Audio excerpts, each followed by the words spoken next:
Listo, muy buenos días a todos. Espero que estén bien. Bienvenidos a la clase. Yo hoy estoy un poco enfermo. No puedo dictar la clase a las 7. Entonces, ahorita estoy un poco, digamos, con poca energía. Discúlpenme si en algún momento mm, no les transmito la emoción que debería transmitirles para empezar aquí la clase, ¿ok? Entonces, dependo mucho también de su actividad y sus preguntas. Voy a activar aquí, a propósito de eso, las questions and answers, por si quieren preguntar.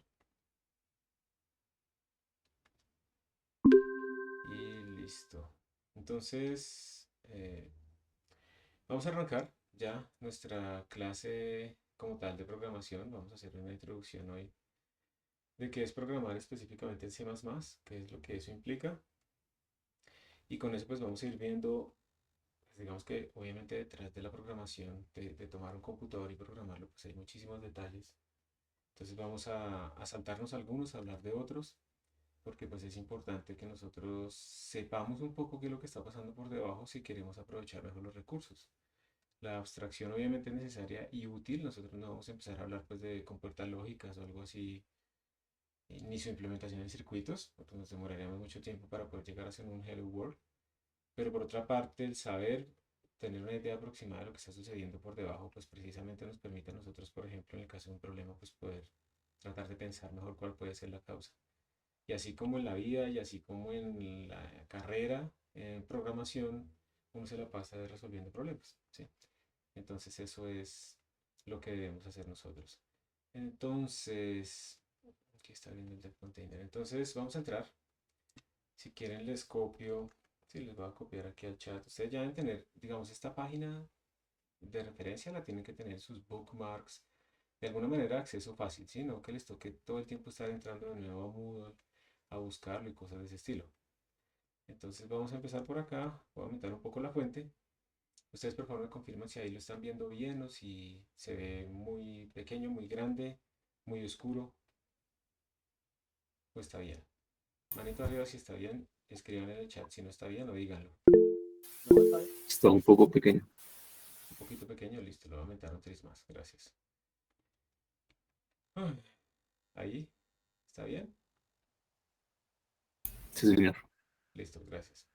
Entonces, programación básicamente es darle unas instrucciones a un computador para que resuelva un problema, para que desarrolle un algoritmo y nos permita llegar pues a poder obtener solución a ese problema que estamos viendo y nos permita también iterar sobre el problema. Ustedes, como en este curso no solo es de programar, sino también es de aprender un poquito de métodos numéricos, se van a dar cuenta que cuando uno implementa un modelo en el computador, ese modelo uno creía que lo entendía y cuando lo tiene que programar se va a dar cuenta que hay muchos detalles que se le habían pasado y que probablemente pues indican que uno no había entendido completamente todo lo que pensaba que había entendido. Igual que cuando ustedes hacen ejercicios, de pronto salen de una clase, sienten que entendieron, pero cuando se sientan a hacer el primer ejercicio no lo pueden hacer. Entonces, una cosa es que uno se entere y otra cosa es que uno sepa. Y pues eso es, digamos, también lo que va a suceder acá. Entonces, nosotros tenemos, hay muchos lenguajes, vamos a hablar de unos cuantos de ellos, y nos vamos a concentrar en C++, C++ o C también, digamos, esa familia, esos dos lenguajes de programación son de los más usados junto con Fortran en la parte de cálculo numérico porque son muy eficientes. Pero de todas maneras, si uno va a programar en C++ y no tiene en cuenta las características de la máquina y el cómo explotar esos recursos, pues le va a dar lo mismo. O si uno, por ejemplo, utiliza Python y utiliza listas, pues también va a ser muy lento, pero si utilizan NumPy probablemente va a ser rápido, pero incluso con NumPy lo pueden hacer lento porque eso depende mucho del programador.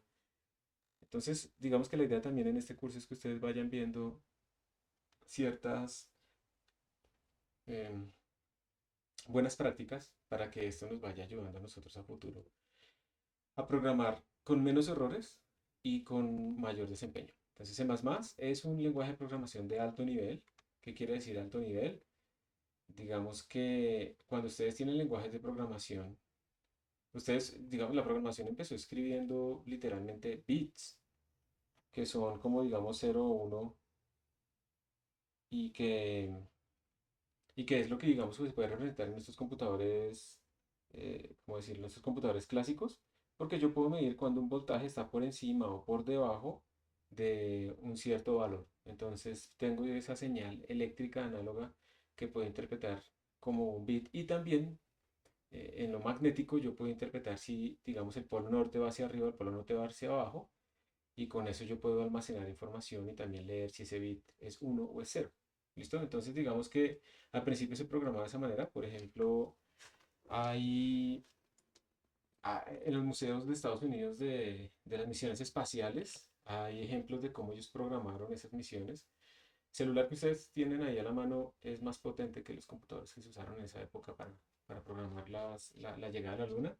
Y muchos de esos circuitos eran físicos, es decir, no eran como que uno programa una cosa y lo compila y lo manda ya que se ejecute, sino que literalmente el programa era un conjunto de circuitos y de cables que se cruzaban y que, de acuerdo a cómo se entrelazaban entre ellos, se tenía el uno o el cero. Entonces, la programación empieza con esto del matching code, que es básicamente escribir el lenguaje de máquina.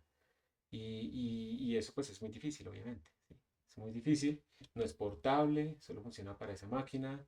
Entonces empiezan a aparecer abstracciones que van como hacia arriba, como tratando de acercar a que la persona entienda un poco mejor lo que está sucediendo dentro del computador. Y aparece el lenguaje de assembler, que ya no es escribir básicamente el código de máquina, pero pues bastante cercano, pero ya no tiene unas instrucciones como move, como copy, cosas de ese estilo que le permiten de pronto a uno entender un poco más qué es lo que está sucediendo, ¿sí? De todas maneras, eso no es portable. La gente programaba, digamos, de acuerdo a la plataforma, el sistema operativo. Eso antes había muchos sistemas operativos, es decir, muchos programas fundamentales que son los que hablan con el hardware. Y entonces, pues era complicado realmente poder llevar un programa de una plataforma a otra, incluso si eran del mismo fabricante. Entonces después empiezan a aparecer más lenguajes encima de esto. Aquí no está pues toda la historia, no está COBOL y ADA y un montón de lenguajes más. Pero aparecen unos que se vuelven como muy estándar. C, por ejemplo, se vuelve muy famoso porque con C se programa el primer sistema operativo que es portable, el Unix. Y luego pues aparece también Fortran que traduce Formula Translator, que está muy orientado hacia cálculo científico, tiene muchos años. Y luego aparece C++ como un superconjunto inicialmente de C, que al inicio pues empieza a ser como C, compatible con C, y todavía lo es, pero incluye ahora, por ejemplo, programación orientada a objetos, igual que Fortran. Fortran, aunque sea muy antiguo, la gente cree que Fortran se quedó en Fortran 77 o algo así, y Fortran sigue evolucionando, sigue, digamos, cómo evoluciona un lenguaje. Cada cierto tiempo se reúne un comité técnico y propone ciertos cambios y propone ciertas nuevas mejorías a los lenguajes. Por ejemplo, C++ se ocurre cada 3 años. Y hubo un cambio brutal del C++ que salió en 2011 comparado con lo que estaba desde antes, 2008, 2005, ¿sí? C++ 2011 se puede llamar el C++ moderno. Lastimosamente cuando ustedes buscan en internet a las páginas o tutoriales de C++, a ustedes les aparece mucho C antiguo, combinado con un poquito de clases, ya eso le llaman C++, pero C++ ha cambiado demasiado. Y es importante pues conocerlo y otro objetivo de este curso es que ustedes conozcan el C++ moderno, que es más seguro y sigue siendo igual de rápido y demás. Y empieza pues a aparecer cada vez más, aparecen, digamos, estos lenguajes se llaman lenguajes compilados, porque yo escribo en un editor de texto mi código, utilizo un programa llamado el compilador, y ese compilador toma mi código, verifica que yo esté cumpliendo la sintaxis de mi lenguaje y lo convierte en assembler o en código de máquina. O sea, yo ya me salté esta parte difícil y mis programas, de acuerdo al compilador, pues los podré compilar en Linux, en Windows, en Mac.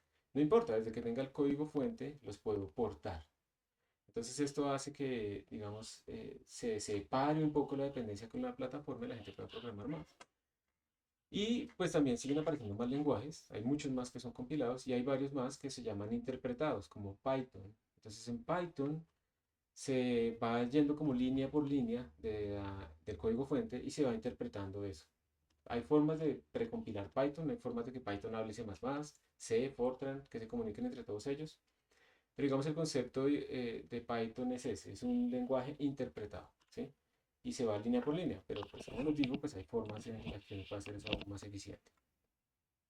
Entonces esa es como una evolución. Y en la parte de computación científica, estos lenguajes son los más famosos.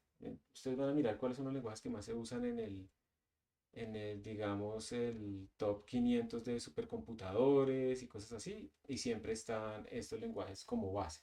Incluso Python en NumPy, en las librerías científicas, por dentro lo que tiene son programas en C++ y demás.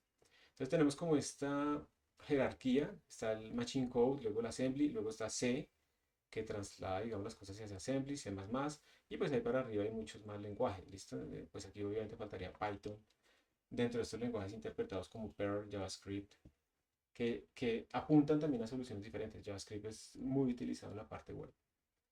¿Ok? Por la edad de C++, eso implica que se ha testeado en muchos escenarios. Y eso es bueno. O sea, no siempre lo nuevo, lo shiny es lo mejor.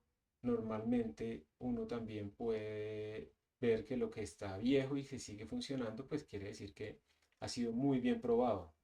Eso es una de las cosas que pasa con C, C++. Y hay demasiada librería en este momento. Obviamente, yo no sé si ustedes conocen un lenguaje llamado Rust. ¿Alguien había escuchado ese lenguaje? De pronto, por pura casualidad. Rust se escribe así. Ese lenguaje, digamos, ahorita dicen pues que es más seguro en la memoria y que entonces va a reemplazar a C, C++, pero el ecosistema detrás de Rust, aunque está creciendo, todavía está en la parte científica pues muy corto. Entonces también ahí uno tiene que escoger si se puede aprender un nuevo lenguaje en donde básicamente le toca escribir todo desde cero, ¿sí? Está Julia. ¿Julia la han escuchado? Julia. Algunos sí, algunos no, los han escuchado. Julia se está volviendo muy famoso en la parte de datos científicos. Perdón, de ciencia de datos, de machine learning, ¿sí? Ahí está apareciendo Julia y entonces mucha gente dice, no, que Julia va a reemplazar a Python. Y pues en efecto, digamos, Julia está, digamos, desde cero orientada a ser en paralelo y es muy rápido, pero es un lenguaje casi de scripting, como Python. Entonces termina siendo algo bastante atractivo, pero digamos, su librería científica sigue siendo corta todavía. Pues de nuevo, uno puede aprender Julia como por ir viendo cómo va evolucionando esa cosa, pero pues no se puede quedar sin aprender Python. ¿Sí? Puedo aprender solo Rust y Julia y soy súper cool. No, no funciona, no es eficiente. Le va a tomar mucho tiempo. Eh, es un lenguaje multiparadigma. ¿Qué quiere decir eso? Hay varias formas de programar. Hay varias formas que son las procedurales, la orientada a objeto, la funcional. Hay muchas maneras en las que la gente ha tratado de entender cómo programar los computadores, por plantillas, o sea, genérica y demás. Y pues C++ tiene varios paradigmas metidos por dentro. Entonces nosotros no vamos a volvernos expertos en C++. Yo no soy experto en C++. Vamos a aprender como lo básico y lo que nos sirva a nosotros de esos paradigmas. Es compilado, entonces hay una herramienta que traduce el código fuente a código de máquina a un programa y hay varios compiladores. G++ fue el que les mostré la vez pasada. Este es de una organización llamada GNU, que fue la que hizo que explotara pues toda esta parte de Linux porque Linux empezó solamente como un kernel. Un kernel es el sistema operativo, pero no tiene utilidades por encima. Y los de GNU, ellos estuvieron, ellos estuvieron buscando hacer también un sistema operativo libre, libre no solamente que sea gratis, sino que además se tenga acceso al código fuente para poderlo modificar y también que obligue a que las modificaciones se repartan. Y ellos también estaban haciendo un sistema operativo llamado Hard, porque es muy difícil hacer sistemas operativos, y tenían un montón de aplicaciones alrededor. Entonces, al final, lo que sucedió cuando Linus Torvalds publicó en el 90 y algo, 91 creo que fue, su kernel, pues era simplemente un kernel básico basado en otra vaina que se llama Minix, que estaba basado en Unix. Era un kernel básico para el computador, pero no tenía compiladores, no tenía nada. Entonces, lo que se hizo fue mezclar las utilidades de GNU, no el kernel, sino las utilidades, con el kernel de Linux. Por eso digamos que los puristas piensan que hay que llamar a Linux es GNU Linux, porque pues son las dos cosas. Y dentro de esas utilidades pues aparece por ejemplo el compilador G++, ¿sí? Esa es una de las utilidades. Hay otro que es de Intel, el ICC, y hay muchos más. Creo que hay una preguntita. Adelante, Carlos. Profe, ese significado de kernel es, uno lo puede como hacer en paralelo o es similar al concepto en álgebra lineal, No, cuando uno habla de construir el kernel, o sea, la base de bueno, de su conjunto de vectores. sí. Bueno, digamos que si tú haces la analogía de las utilidades respecto,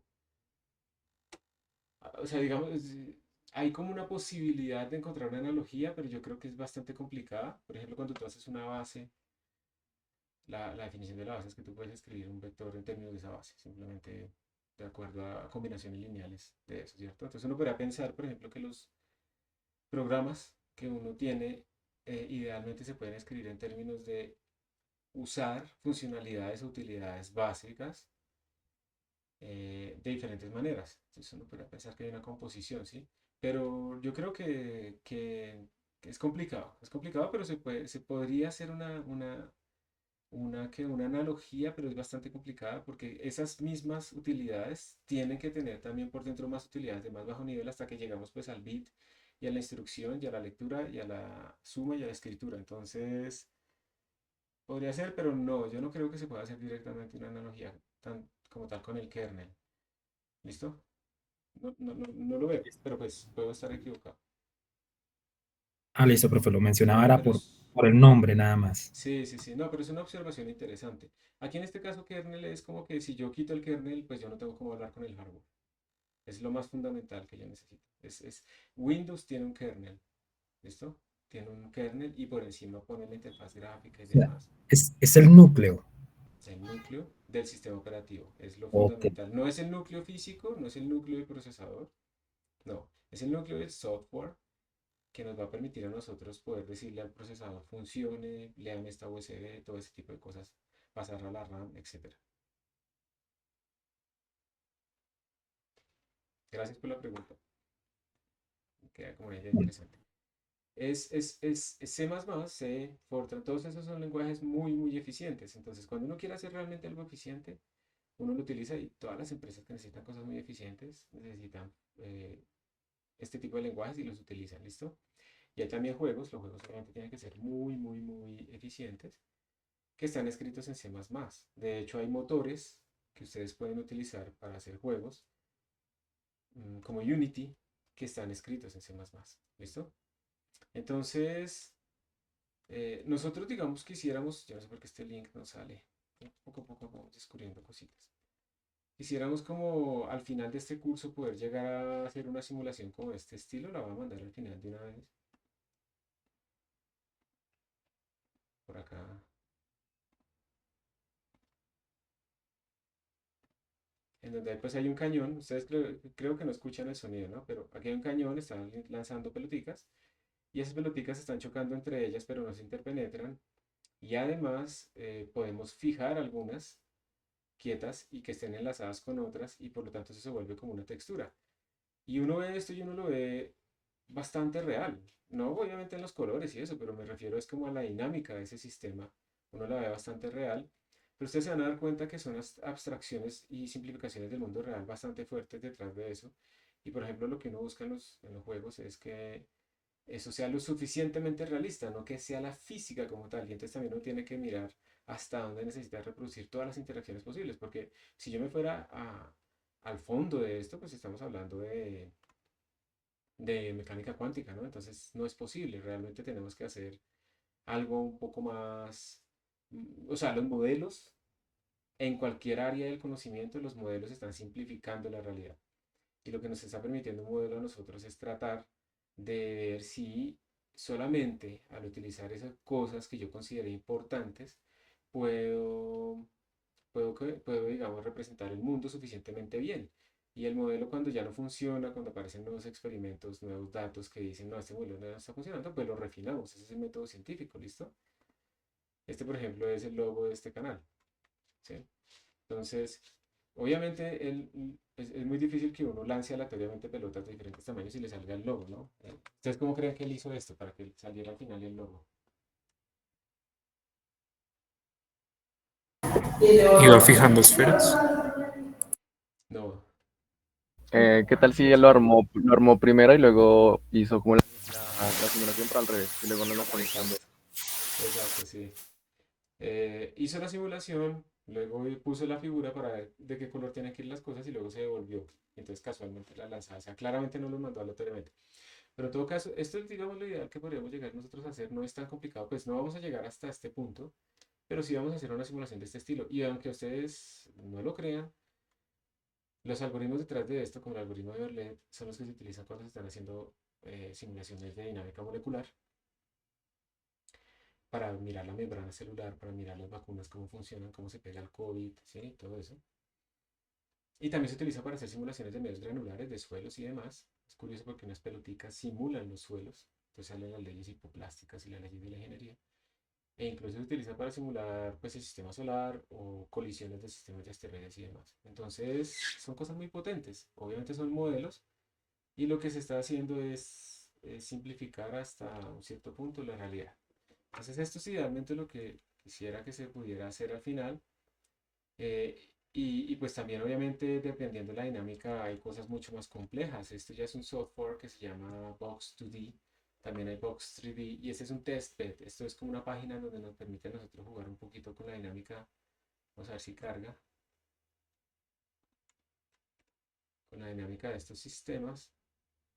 No sé si es que lo tengo muy bloqueado JavaScript. Vamos a mirar en acá.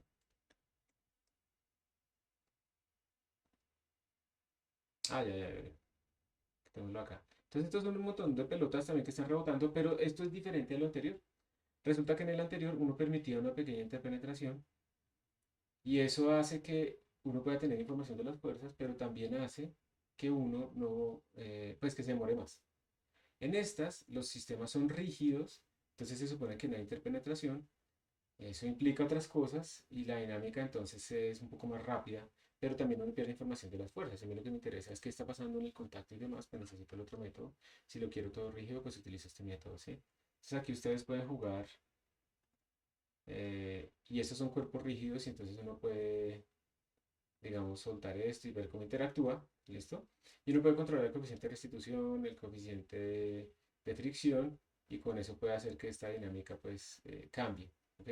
Esto es básicamente mucho de lo que se utiliza en los juegos, pero pues para hacer esto es muy complicado, digamos, iniciarlo, porque uno como sabe cuando dos cosas están en contacto, ¿no? Eso no es sencillo.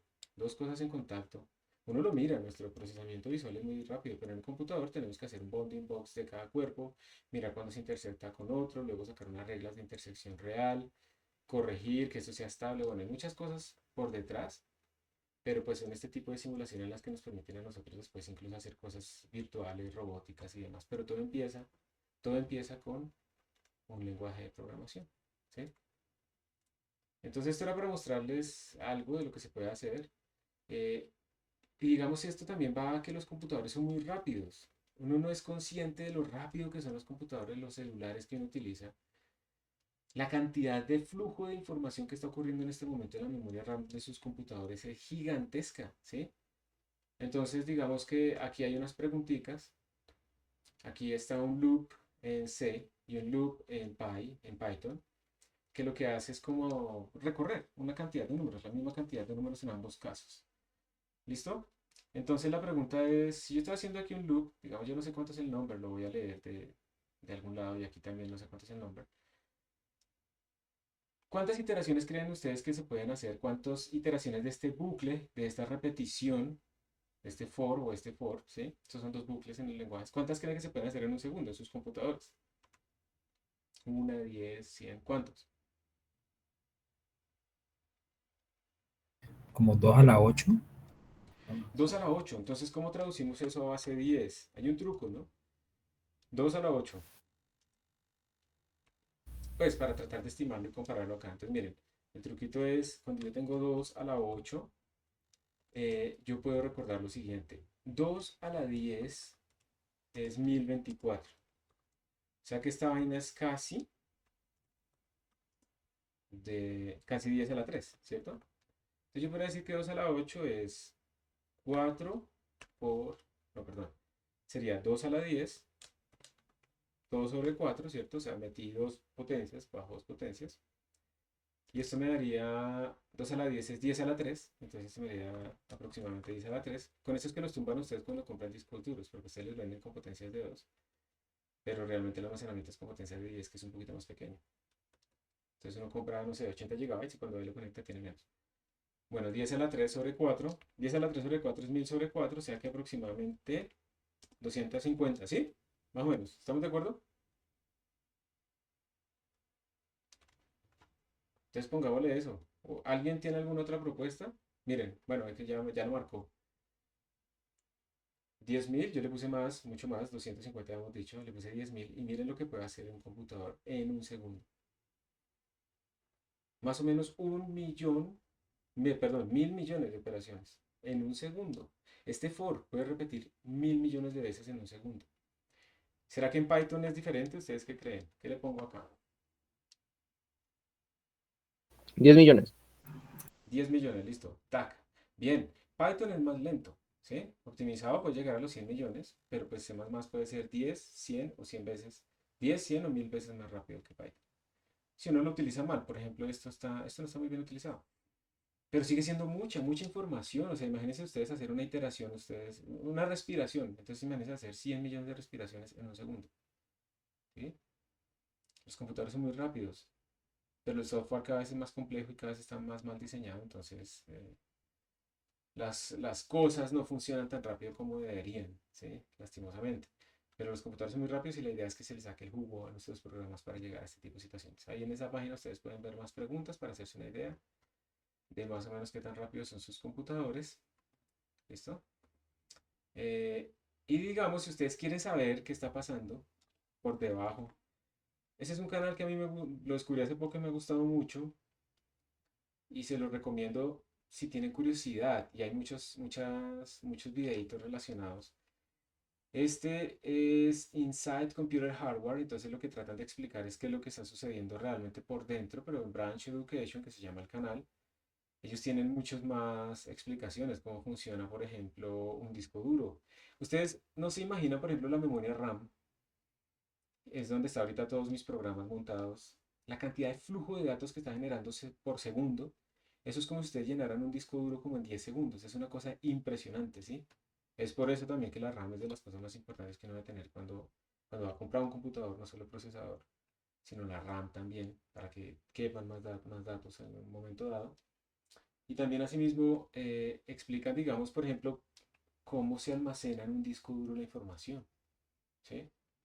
¿Qué cuestión de temperaturas hay al lado? ¿Por qué cuando le acerco un imán a mis discos antiguos principalmente, se me borra la información? ¿Listo? O sea, explica la parte técnica. Entonces uno empieza a ver estos videitos, ¿sí? Y digamos que ellos lo que hacen es como desarmarlo. Esto es un procesador. Este es un procesador que eso va pegado aquí a una pastilla y eso va pegado aquí como la conexión a la motherboard. Yo no sé si algunas veces ustedes han visto un procesador, pero esto es así, básicamente. Y este en particular tiene 10 cores, entonces 10 núcleos. Ahí se conectan, bueno, son animaciones muy útiles, muy chéveres. Y espérense a ver si lo muestra. Yo estoy escuchando todo el sonido, pero yo creo que ustedes no. Entonces, miren, aquí les hablan un poquito de esto tiene 10 cores. Cuando ustedes programan, ustedes normalmente están utilizando solo un core, pero la tecnología que está detrás de todo esto es súper complicada. O sea, si realmente ocurre un cataclismo, una catástrofe, recuperar todo este tipo de conocimiento va a ser muy complicado. Esa es una de las bases fundamentales de los libros de Foundation, ¿no? De Isaac Asimov, y que, o sea, cómo si ocurre un fenómeno destructivo masivo, cómo podemos reiniciar nuestra sociedad, qué conocimiento debemos guardar. Obviamente no vamos a guardar las letras de las canciones de reggaetón, ¿cierto? Ahí lo que tenemos que guardar son conocimientos que a partir de ellos se genere más conocimiento, pero pues ¿cuáles? ¿Cuáles? Porque es limitado lo que yo puedo guardar. Es poco probable que si la humanidad realmente llegara a un cataclismo así pudiera recuperar, por ejemplo, la era espacial, porque básicamente eso depende de quemar carbón y depende de quemar petróleo, si no hay de otra, cuando uno está en un estado primitivo. Y ya en este momento se han explotado absolutamente todas las fuentes de fácil explotación del petróleo. Y si uno está sin tecnología ni nada, uno no puede hacer drill ni nada de eso, porque ¿cómo? ¿De dónde lo va a hacer? O sea, las industrias no están funcionando ni nada de eso. Es probable que una tercera guerra mundial sí realmente nos vaya hacia atrás. Y en el cambio climático también pues es un problema grave, un problema de alimentación, no un problema de calor, sino un problema de alimentación y de agua. Pero las soluciones que se proponen también son muy ridículas. O sea, eso está asociado incluso a la pobreza. Uno no puede decirle a una persona que vive en la selva, oye, no, trata de utilizar paneles solares porque es que el medio ambiente no tiene sentido, ¿sí? La gente quema carbón. De hecho, hay un montón de niños que se mueren anualmente por el humo del carbón y de la madera quemada. Y si yo, de verdad, si se quiere resolver ese problema, pues ahí más o menos es como resolver el problema de la pobreza, ¿no? Y eso es lo que, entre muchas cosas, lo hace tan complicado. Y pues también la otra parte es la resistencia de la gente a creer, ¿no? Como la Tierra ha tenido ciclos, y creo que hay unos ciclos muy estudiados, los de Ivanovich, algo así, de calentamiento y de enfriamiento. Entonces creen que este es simplemente un ciclo de calentamiento. Y sí, hay ciclos de calentamiento y de enfriamiento. Entonces no vamos a esperar al ciclo de enfriamiento porque el problema es la tasa de cambio, la derivada. Ya hay evidencia científica de que el hombre, con la liberación masiva de gases de efecto invernadero, aumentó la tasa, la derivada, o sea, que tanto cambia la composición de CO2 en la atmósfera, de una manera que no tiene registros históricos. Entonces sí se puede hacer algo. Pero tampoco es tan ideal como decir que no, los pitillos, pues, ¿no? Una industria alimenticia destruye, o sea, gasta agua en un minuto más que todo lo que ustedes van a gastar en su vida. Entonces, pues, lo que le decía el otro día, si uno se pone a concentrarse en las partes de un problema que tienen impacto del 1%, del 2%, pues eso no sirve para nada. Pues uno se siente bien y dice, ay, miren, se toma una foto y lo pone en Twitter, pero eso no tiene impacto. ¿Sí? Entonces hay que también ahí tiene que haber voluntad, incluso política y económica, porque las empresas también deben ser responsables, por ejemplo, del manejo de los desechos, y no pueden simplemente generar envases y que las personas reciclen. Esa es una externalización del problema muy tonta. Bueno, no me va a salir más, disculpe, pero los problemas no son tan sencillos de resolver, ¿listo? Entonces les recomiendo ese canalcito, mírenlo, ahí van a entender un poco más, por ejemplo, cómo está hecho. Esto, por ejemplo, es la foto de un procesador. Es una cosa muy complicada, ¿sí? Bastante complicada y tiene unas memorias RAM pegadas ahí. Y nosotros lo que tratamos de hacer con lenguajes de programación es tratar de programar cosas que quepan lo máximo posible en esas memorias de caché, se llaman, ¿sí? Pero, por ejemplo, cuando uno va a mirar miren, un procesador en el fondo es una cosa así.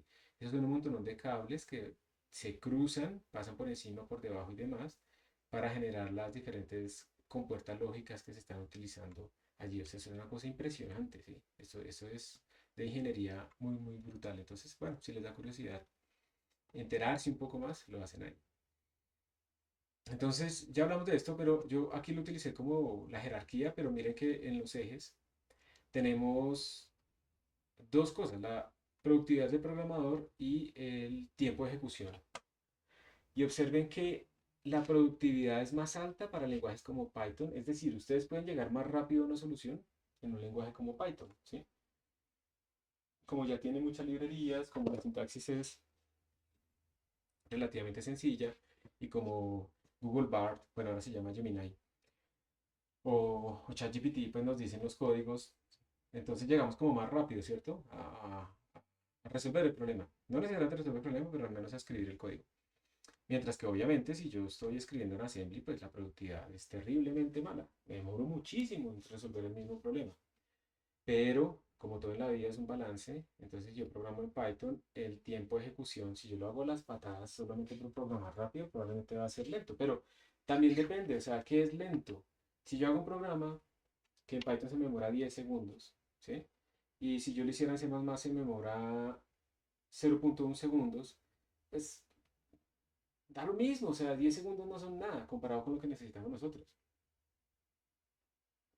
Ahora, si ese programa de Python, perdón que estoy tomando unos,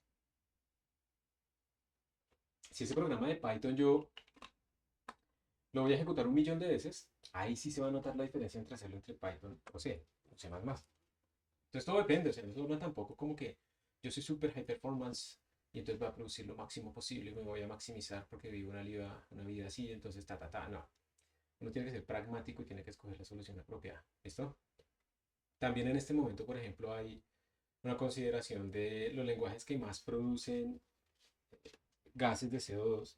Pero ustedes dirán, pero ¿cómo así? O sea, si yo escribo y compilo como si yo no estoy produciendo gas CO2. Pues sí se está produciendo de forma indirecta, el computador está consumiendo energía tanto para la edición como para la ejecución, y eso tiene una huella de carbono. Entonces, cuando uno va con estos lenguajes de programación que son, digamos, de medio nivel, medio alto, como CUDA, que es para graficar tarjetas gráficas, como C++, Fortran, ¿sí ven? En esos lenguajes de programación uno produce menos, tiene un menor impacto. Entonces, esto es importante, por ejemplo, en los clusters, que la gente programe eficientemente para no tener prendido un computador al 100% durante un montón de días con una vaina que está desperdiciando un montón de computación.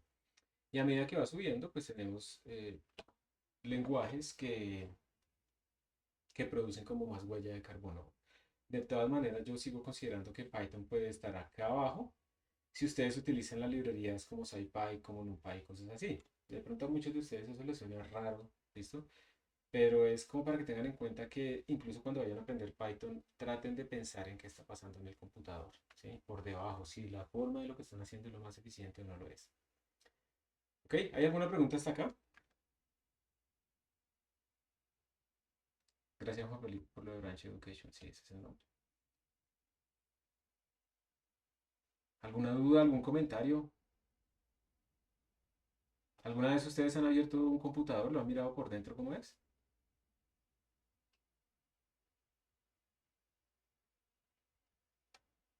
¿Sí? Es bonito, ¿no? Ahora es más difícil actualizarlos. Ahora es para limpiar el polvo, sí. Ahora es mucho más difícil actualizarlos porque ahora todo viene soldado. La memoria RAM viene soldada allá a la placa.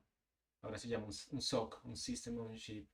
Y eso tiene sus ventajas y desventajas. La ventaja es que no hay que recorrer un bus frontal de la board. Entonces los datos, el ancho de banda para llevar datos desde la RAM hasta el procesador para que los procese, pues es mucho más grande.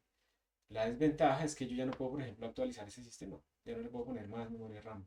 Entonces me toca pagar un premium al principio para comprarlo. O si no, me toca mirar otro tipo de computación. Yo, por ejemplo, ahorita tengo un Mac, pero yo utilizo Linux. Aunque ahorita estoy utilizando el sistema operativo de Mac. Pero yo trabajo básicamente todo lo científico en Linux. Entonces, ¿por qué, no? Pues porque a mí me ha ido bien, en el sentido en que las máquinas me han durado mucho tiempo. ¿A ustedes cuánto es lo máximo que les ha durado una máquina? Pongan ahí en el chat o abran el micrófono. Un computador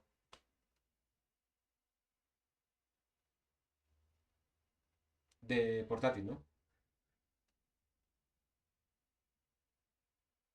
7 años, eso es bueno. 12, 8, sin usarlo mucho, 6, 5, 10. Bien. Ah, no les pedí que pusieran la marca. ¿Y qué marca son? ¿Puede poner el número y la marca? Y Samuel, por ejemplo, tú dices 12 años, pero la arquitectura de todo hace 12 años era muy diferente. ¿Tú le has ido actualizando cosas o algo así? Y Carlos está como grosero, 8 años, HP. No, yo entiendo que es Hewlett Packard. Un HP blanquito. Eh, el que dijo que tenía 12 años, ¿le has actualizado algo? 12 Bayo dejó de servir hace 2, nunca se le hizo mantenimiento. Sí, yo he tenido computadores, en la sala tenemos computadores que tienen 12 años y se recuperaron fue por ponerles Linux, ¿sí? En Windows ya no corría, o sea, abría Windows y ya no tenía memoria RAM y no sé qué. En Linux funcionaba. De hecho, hay unos Linux que corren en 600 megabytes, pero pues son muy básicos, obviamente. Eh, yo, por ejemplo, en los Mac tengo uno que tiene 13 años y todavía lo estamos utilizando para cuestiones de oficina, para trabajo real. Y el que tengo acá, pues el de 13 años le puede actualizar la RAM, el disco duro, un SSD y demás, y por eso también se mantiene como rápido y eficiente. Este que tengo, pues espero que me dure mucho, pero tengo el miedo siempre de que se me dañe porque ese si viene soldado no lo puedo arreglar. Siempre traten hay ahorita un fabricante en Estados Unidos, si alguna vez van, que se llama Framework. Y Framework está haciendo unos computadores que ya tienen procesadores AMD. Yo no me inclino por Intel, prefiero AMD. Y esos computadores Framework se pueden armar como en módulos y son muy actualizables. Entonces ustedes pueden conseguir ahí computadores y armarlo por pedazos y conseguir los repuestos muy fáciles y eso va a permitir que les dure mucho más. Siempre buscar la reparabilidad es importante. Entonces, bueno, tenemos de todos los computadores, de todas las marcas y demás, pero miren que lo increíble es que independiente de la marca y demás, los sistemas operativos nos generan estándares que nos permiten a nosotros trabajar en ellos sin ningún problema, ¿no?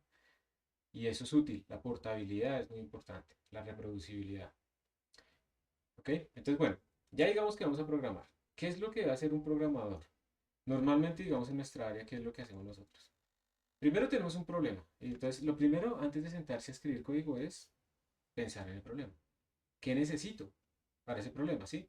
Entonces, imagínense ustedes, vamos a hacer un ejemplo. Imagínense que el problema es, se va a hacer un problema muy sencillo. Imprimir los números primos de 1 a 100. Ese es mi problema.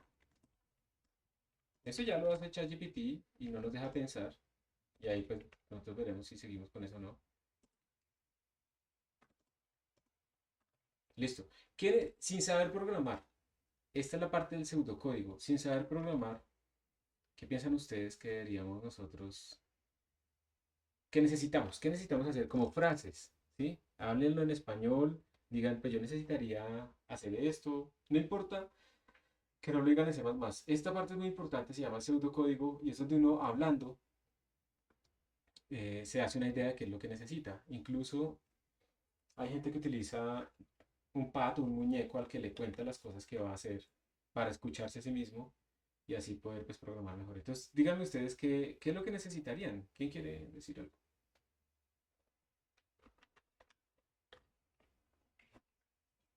Escríbanlo en el chat. Entonces dice, definir un rango. Ujú. Eso se llama, muy bien, o sea, cuando uno define un rango, uno está diciendo de dónde a dónde voy, el rango de mi ejecución. Entonces necesito, a ver, pongámoslo así, necesito definir el rango, pero vamos a un poquito más allá, un poquitico. Si yo quiero definir el rango, necesito dos cosas que me permitan guardar esos límites, ¿cierto? Eso se llaman las variables.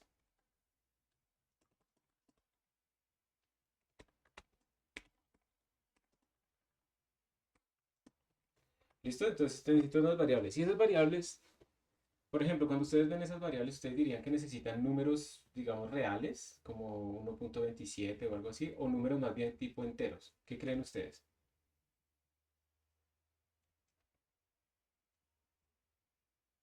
Enteros, ¿cierto? Entonces, miren que esto poco a poco nos va diciendo qué es lo que necesitamos. Y en este caso, en C++ le ponemos int. Y eso, el int tiene un rango, tiene un tamaño, etcétera, etcétera. Lo vamos a ir viendo poco a poco, pero entonces poco a poco ya vamos viendo qué es lo que estamos necesitando. Hay otra sugerencia por acá que decía definir los números primos, ¿sí? Listo, pero exactamente qué quiere decir eso, ¿cierto? Entonces, esa es la otra parte. Muy bien.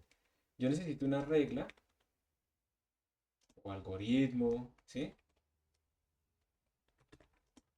Para saber qué es un número primo, porque pues yo no puedo imprimir los números primos si no sé qué es un número primo. Las definiciones son importantes. Entonces, ¿qué es un número primo? Naturales, sí, Brian, ajá. O sea, enteros sin signo en este caso. ¿Qué es un número primo? Es un número que es divisible solamente por uno o por sí mismo. Perfecto. Entonces, un número primo es divisible solamente. Esto es un requerimiento, solamente por uno o por sí mismo. Listo, bien. Pero entonces, carambas, o sea, eso está en la frase, pero yo cómo sé en un computador que un número es divisible por otro. ¿Alguien sabe cómo sabe uno que un número divide a otro o no? Recordemos, digamos, cuando éramos chiquitos, bueno, ustedes son chiquitos, pero recordemos, digamos, cuando ustedes hacían la división en el colegio, ¿cierto? Entonces le decían 14 dividido entre, qué sé yo, 5, ¿sí? Pero ustedes todavía no saben números reales. ¿Se acuerdan qué era lo que hacían ahí? Que cuántas veces cabía y no sé qué. ¿Recuerdan eso? Sí, Liana, debe ser por ahí. El residuo debe ser cero, Diego. Ajá. Entonces uno lo que quiere saber es, yo, digamos, yo puedo obviamente hacer esta división en flotantes, pero a mí me va a dar 2.8, ¿sí? Pero eso no me ayuda con el primo, ¿cierto? El primo tiene que ver con divisibilidad. Entonces, esta división más bien la hago entera y yo calculo cuántas veces cabe más cuánto me sobra. ¿Se acuerdan que eso era lo que uno veía?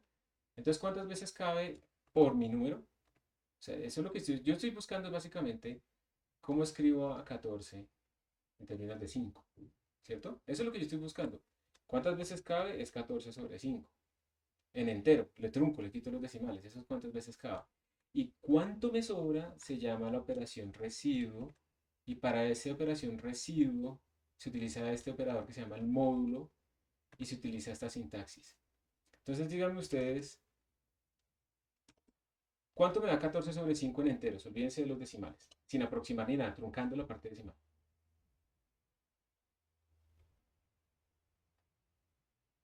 Aproximadamente 3.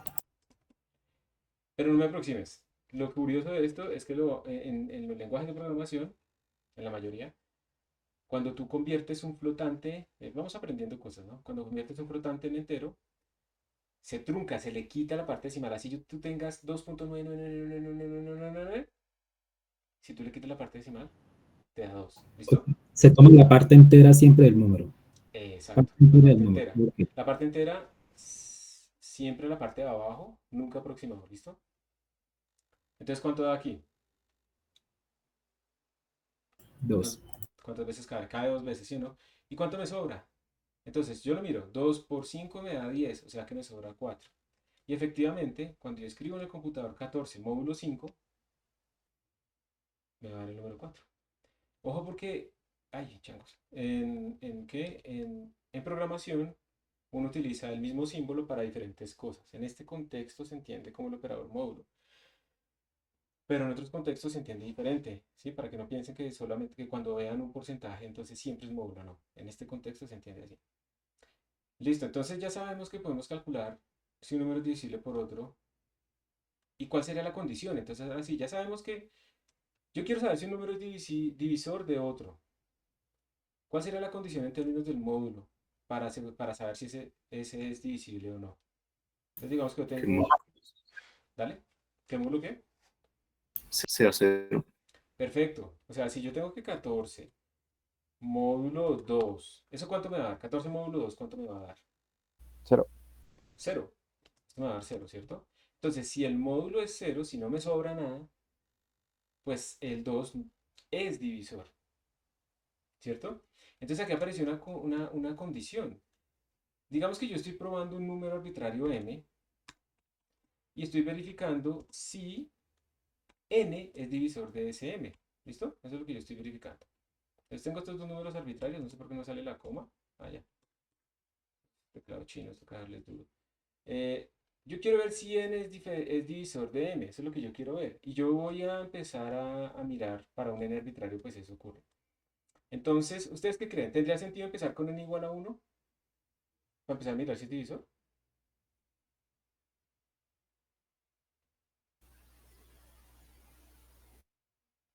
No, no escuché. Se prendió algo y sonó ruido, pero...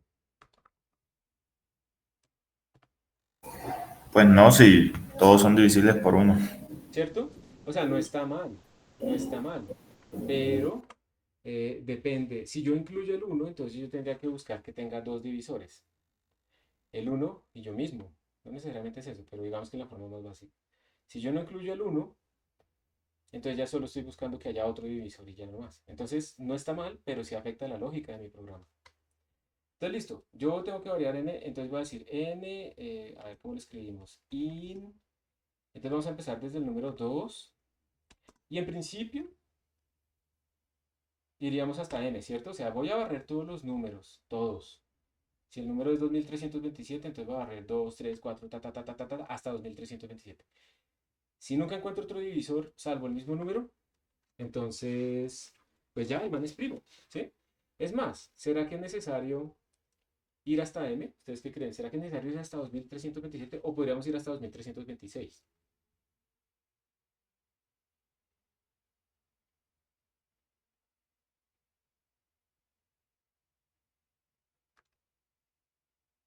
Casi hasta la raíz, realmente, sí, sí, completamente de acuerdo, se puede ir hasta la raíz, pero muchos no lo saben todavía. Pero yo podría ir hasta m abierto, o sea, no lo incluyo, ¿listo? Esa sería como la idea. Entonces yo tendría que verificar en esto, pero esto es muy ineficiente. Pero este algoritmo resuelve el problema, lo que pasa es que se va a demorar harto. Entonces yo tendría que hacer una repetición, un loop sobre n, ¿sí? No sabemos todavía cómo escribir eso, pero tendrá que hacer una repetición sobre n en ese rango. Entonces esa repetición empieza en 2, le da el valor de 2 a n, luego le da el valor de 3 a n, luego el valor de 4 a n, así sucesivamente hasta que llegamos a 2326 en este caso. Y por cada una de esas situaciones, lo que tendríamos que hacer es preguntarnos si el módulo vale 0, ¿cierto? Entonces yo miro con 2 si el módulo vale 0. Miro con 3 si el módulo vale 0. O sea, estoy buscándole los divisores. If, ¿cómo era que escribíamos el módulo? ¿Me recuerdan? El por ciento. En el porcentaje. Gracias. M módulo n. Si esto es igual a 0, está la sintaxis ya en el programa. ¿Por qué no le pongo uno solo? Cuando tenemos un solo igual, es el operador de asignación. Estamos asignando el valor de la derecha al valor de la izquierda. Y yo lo estoy asignando aquí. Yo quiero verificar igualdad. Entonces yo utilizo 2 veces el igual. Esa es la sintaxis. ¿Listo? También en Python y demás. Esa es la sintaxis para verificar igualdad. Entonces yo estoy preguntándome, lo de la izquierda, de ese operador de igualdad. Si ven que yo esto le llamo operador de igualdad, ya este le llamo operador de asignación. Para que no pensemos que es notación matemática. Entonces, si el valor de la izquierda es igual al valor de la derecha, ¿qué significa esto? O sea, esto lo que significa es que encontré un divisor, ¿sí o no? Esto significa que encontré un divisor.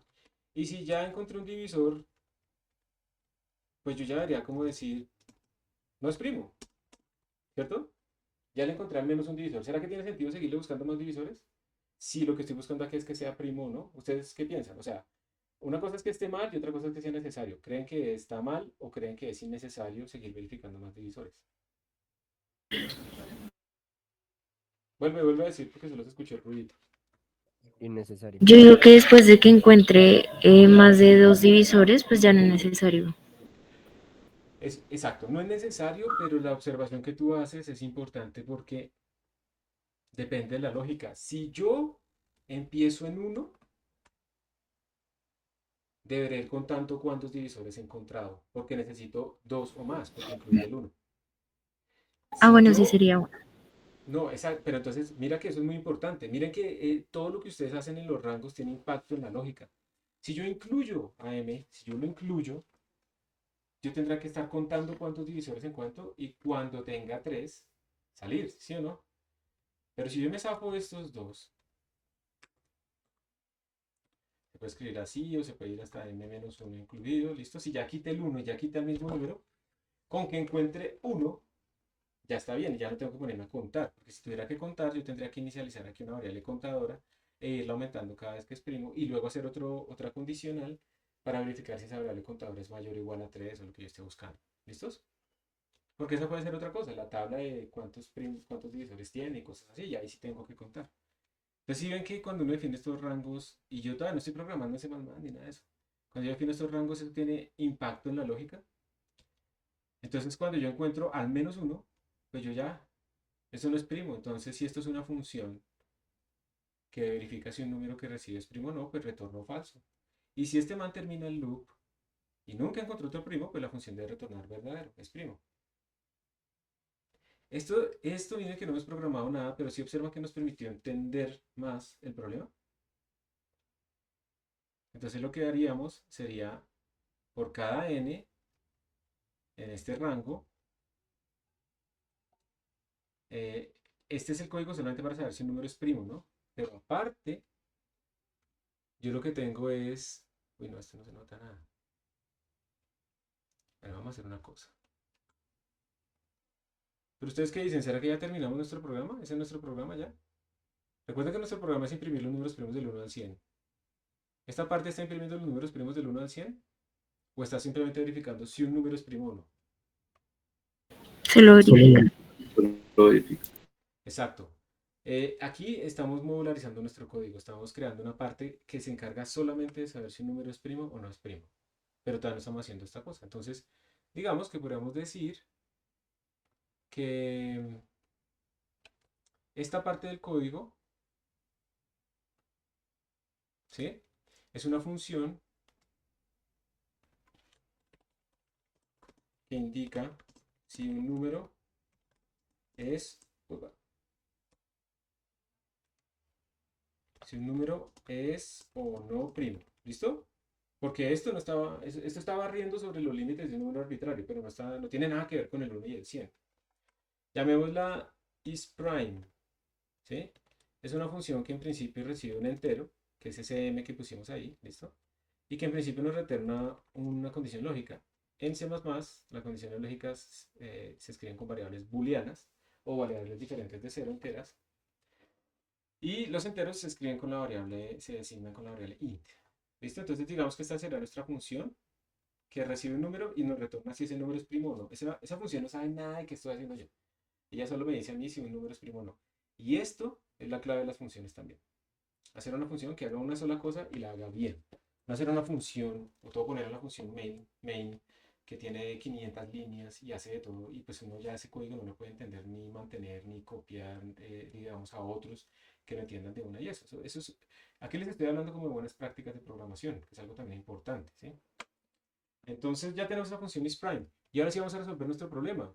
Nosotros hemos dicho que hay que definir el rango, entonces diríamos como int mmin igual a 1, mmax igual a 100. Esta es la manera en que yo declaro dos variables enteras en C++. Aquí me falta una coma. Duro, ya. Mmin y mmax, ¿listo? Estas son variables enteras de tipo entero. Por ahora están en el rango, no nos vamos a meter más allá. Y tengo que ponerle un punto y coma al final para indicar que ahí acabó ese enunciado, ¿listo? En Python no se requiere el punto y coma, pero se utilizan otras cosas. Entonces esto es lo primero. Y yo lo que quiero es barrer desde mmin igual 1 hasta mmax igual 100, ¿cierto? Entonces cuando uno barre, ¿qué es lo que tiene que hacer? ¿Una estructura de selección o una estructura de repetición?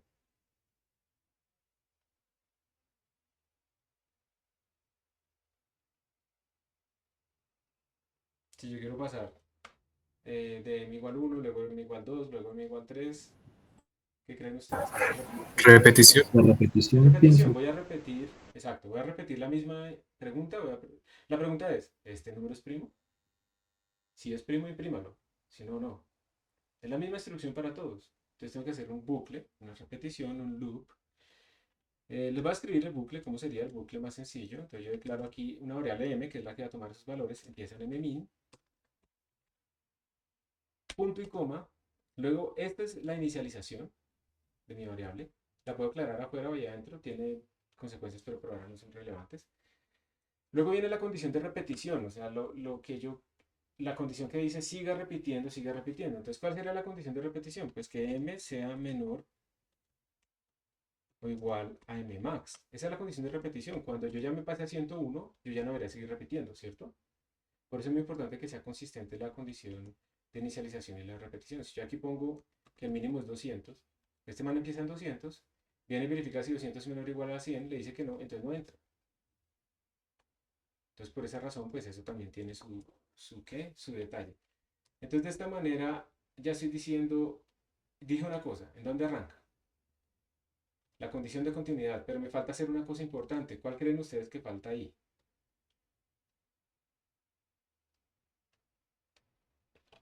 O sea, m empieza en 2, o en mmin. Los pasos. Los pasos, o sea, ¿cómo llego a mmax? Si yo lo dejo así, y eso es un for válido, m siempre se queda en 2. No hay cambio en m. Cuando el cambio es trivial, como sumarle una variable o algo así, pues simplemente le digo m, ahora su valor va a ser igual a m más 1. Hay muchas maneras de escribir esto. Observen, estoy aquí incrementando. Esto me da el valor que yo tenía, más 1. Y le voy a asignar eso, operador de asignación, a mi m. La estoy actualizando, la estoy sobreescribiendo. Esto se puede escribir de varias maneras. Después lo vamos a ver con más detalle. M más igual a 1. Es lo mismo, incrementar el valor en 1. O incluso lo puedo hacer m más más. Incluso lo puedo hacer más m. ¿Sí? Hay de todo, pero por ahora yo creo que esta es la más clara. El valor nuevo que tiene m, porque está a la izquierda de la asignación, es el valor que tiene actualmente más 1. Entonces él empieza en 2, hace el paso del bucle acá, ¿sí? Y para el siguiente paso incrementa el valor de m. De esa manera estamos generando n igual a 1, n igual a 2, n igual a 3, hasta 100. Y aquí pues es importante verificar también esto. Si le pongo menor estrictamente, pues va a llegar hasta 99, no hasta 100. ¿Ok? Entonces tener en cuenta eso. Pero bueno, este es un primer programa ahí que está saliendo. Espérense a ver que creo que... pueden decirme oralmente la pregunta porque no puedo cambiarme acá hasta a menos que lo cierre todo.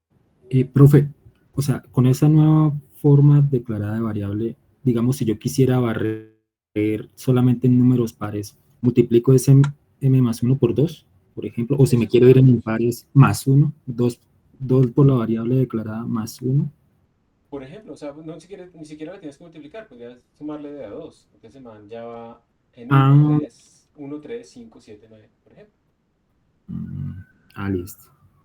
Y esas son las preguntas chéveres, ¿sí? O sea, en dónde me lo puedo usar, qué puedo hacer, ¿sí? Y bueno, entonces aquí viene la parte de la instrucción fundamental. Para cada número de esos, ¿qué es lo que yo quiero hacer? Verificar si es primo o no. Entonces miren que esta es la composición. Vamos a utilizar la función que hicimos aquí abajo. Vamos a escribir if is primo de n is prime, perdón. Si este man es primo, imprimo. ¿Sí? Imprimo el número. Si no, pues no hago nada. No lo imprimo. Y ya terminamos el programa. Lo interesante es que a la derecha esta funcioncita que verifica si un número es primo o no. Esa funcioncita la podemos utilizar en muchos otros contextos. También podemos calcular la suma de los números primos en cierto rango, cuántos números primos hay menor a cierto número y hacer la gráfica de ese cierto número en función perdón, de la cantidad de números primos en función de ese cierto número, cosas así. ¿Listo? Y ese sería el problema fundamental que podríamos hacer. Entonces observen que todo empieza con un Profe, o sea, enunciado, ¿sí? qué pena una pregunta. O sea, ese sería como un programa, viéndolo matemáticamente, de existencia, y la unicidad y orden, uno también lo puede incluir dentro de ese tipo de cosas. Si así lo estoy viendo bien o me estoy yendo a otros lados. Pues yo no sé, pero, o sea, no sé si lo estás viendo bien o no, pero me parece interesante la pregunta, ¿sí? Entonces, a ver si yo más bien trato de comprenderla. Esto me dice si un número es primo o no, es una condición, ¿sí? Ahora, digamos que hay dos formas de ver de pronto tu pregunta. ¿Esta condición es necesaria y suficiente para saber si un número es primo o no? Sí, ¿cierto? Porque está siendo exhaustivo. Entonces, es necesario que no tenga divisores porque este man lo está haciendo. ¿Y es suficiente? Sí, con esto lo puedo hacer. ¿Hay otras maneras de saber si un número es primo o no? Probablemente, ¿sí? Entonces, esa es una de las formas que lo puedo ver. La otra es si tú estás preguntando, no, es que simplemente estoy viendo si los números entre 1 y 100 sí tiene primos o no, ¿sí? Si existen. Y con que exista uno, pues entonces la cosa es que sí se responde que sí. Entonces todo depende como de lo que quieras buscar, ¿sí? Entonces yo creo que sí se puede hacer una analogía en ese aspecto. Gracias, profe. De nada. Ok, entonces claramente para ustedes, muchos de ustedes, esa sintaxis debe ser un poco rara, sí, pero obviamente la primera vez que se ve y no sé qué, pero ahorita lo que me interesa no es tanto la sintaxis, sino irles mostrando que si ustedes arrancan siempre en tratar de entender el problema, qué es lo que necesitan, ¿sí? ¿Qué es lo fundamental de ese código? Rápidamente pueden llegar a la solución. Escribir el código se vuelve trivial, pero porque uno trató de entender el problema, ¿ok? Esa es como la parte fundamental de esto. Y esa es la parte que tenemos acá, por eso uno no debe salir corriendo inmediatamente a abrir el editor a escribir, sino que uno normalmente pues puede demorarse un poco aquí. Esa es la primera parte, entender qué necesito, cuáles son los límites, cuáles son las restricciones, cuáles son las garantías, algo que se llama invariantes, cuáles son las garantías que yo tengo en este código, sí, cosas de ese estilo. Ahí nosotros hablamos del entero, ¿no? Entonces el entero, pero pues yo no puedo ponerle cualquier número entero. Si yo voy a hacer problemas de Project Euler, allá me van a botar unos números gigantescos que se salen del rango de mi int. Entonces tengo que mirar hasta dónde puedo llegar, cómo detectar que me salí, porque uno no tiene enteros de tamaño infinito en el computador. ¿Listo? Entonces eso es lo que primero sucede ahí. Uno se hace una idea de las restricciones, de las condiciones y demás, que eso le permite a uno entender mejor el problema. Luego uno sí edita en VS Code, en Emacs, lo que sea, uno edita, escribe el programa, ¿listo? Lo escribimos siguiendo la sintaxis del lenguaje, entonces uno tiene que saber la sintaxis del lenguaje básica, cómo se declaran variables, cómo se declaran funciones, esas cosas, las reglas del lenguaje. Y luego pues uno viene a compilar el código. Entonces compilar, recuerden que es traducir estas instrucciones en código ejecutable. Entonces digamos que aquí pasan muchas cosas, pero por ahora vamos a decir que esto es la compilación. Cuando yo llamo el comando g++ sobre mi archivo, entonces va a pasar algo. Puede ser que no compile, que el man diga, oiga, usted no está utilizando bien las reglas del lenguaje C++. Y entonces me toca devolverme a editar otra vez. Él normalmente me dice la línea, me trata de indicar, ¿sí? Entonces hay que leer esos mensajes de error, no hay que simplemente, ay, no compiló, y empezar a mirar así ciegamente el código, no.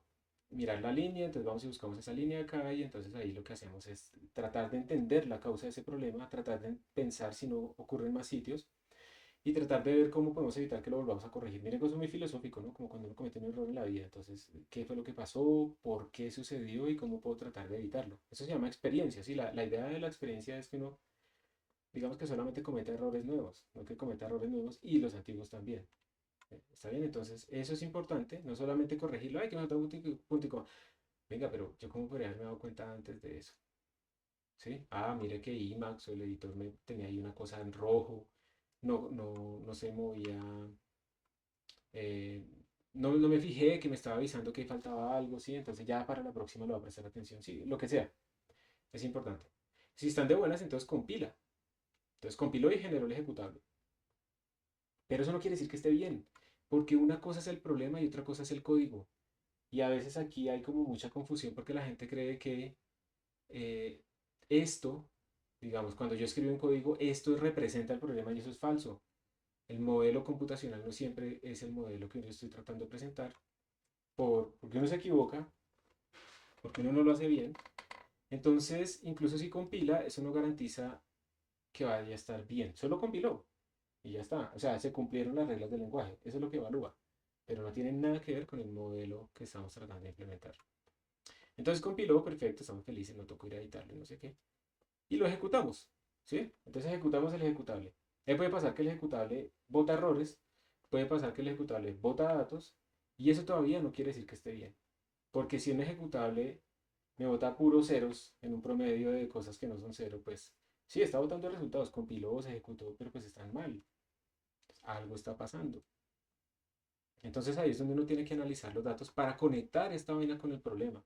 Si tengo unos datos que están mal por una cuestión de programación, tengo que venir al editor. Pero si los datos están mal es porque representa una línea recta, yo esperaba otra cosa, tengo que ir a mirar si el modelo está bien representado o no, tanto en el entendimiento como acá. Y ese es el ciclo del programador científico, programador general, lo que sea. Ese es el ciclo de repetición, problema tras problema tras problema, y darle, darle, darle, darle, para que podamos entender. ¿Ok? Eso es lo que ustedes van a hacer mucho. Y sobre todo ahorita al inicio se van a equivocar un montón, ¿no? Ustedes, porque todavía no saben bien la sintaxis, pero pues hay que pasar por ahí. Eso es una montaña que los está esperando más adelante, ¿sí? Por allá, bien adelante en este semestre. Y para pasar esa montaña hay que escalarla. O sea, ustedes no se pueden ahorrar eso. Ustedes pueden tratar de ahorrarlo copiando de ChatGPT y eso, pero no están entendiendo esta parte del pensamiento. Y esto es lo que los hace únicos a ustedes irreemplazables. E irreemplazables, ¿sí? Para que quede claro. E irreemplazables. Porque de otra manera, si ustedes solamente son buenos copiando de ChatGPT, ustedes pues van a ser reemplazables. O sea, yo nunca los contrataría. Para eso, copiar y pegar es re fácil. ¿Ok? Entonces esta parte del análisis tiene que ser uno de sus fuertes. ChatGPT los vuelve muy rápidos en esta parte, pero lo que se necesita es que ustedes se complementen en esta parte. ¿Listo? Y también, pues siempre está la desventaja de que si utilizan ChatGPT para todo, pues nunca han pensado. Entonces, a veces ocurren errores, ChatGPT alucina, no sabe decir cuál es la solución. Y como ustedes nunca han pensado y no tuvieron la lógica, pues tampoco la saben resolver. No caigan en esa trampa. ChatGPT los puede volver muy eficientes, pero también los puede volver muy tontos. Entonces, ustedes deciden. ¿Les parece si hacemos una pausita en este momento? Sí, señor. ¿Compañeros están de acuerdo? Sí, listo, perfecto. Hagamos una pausita y volvemos a continuar entonces con más detalles sobre este aspecto.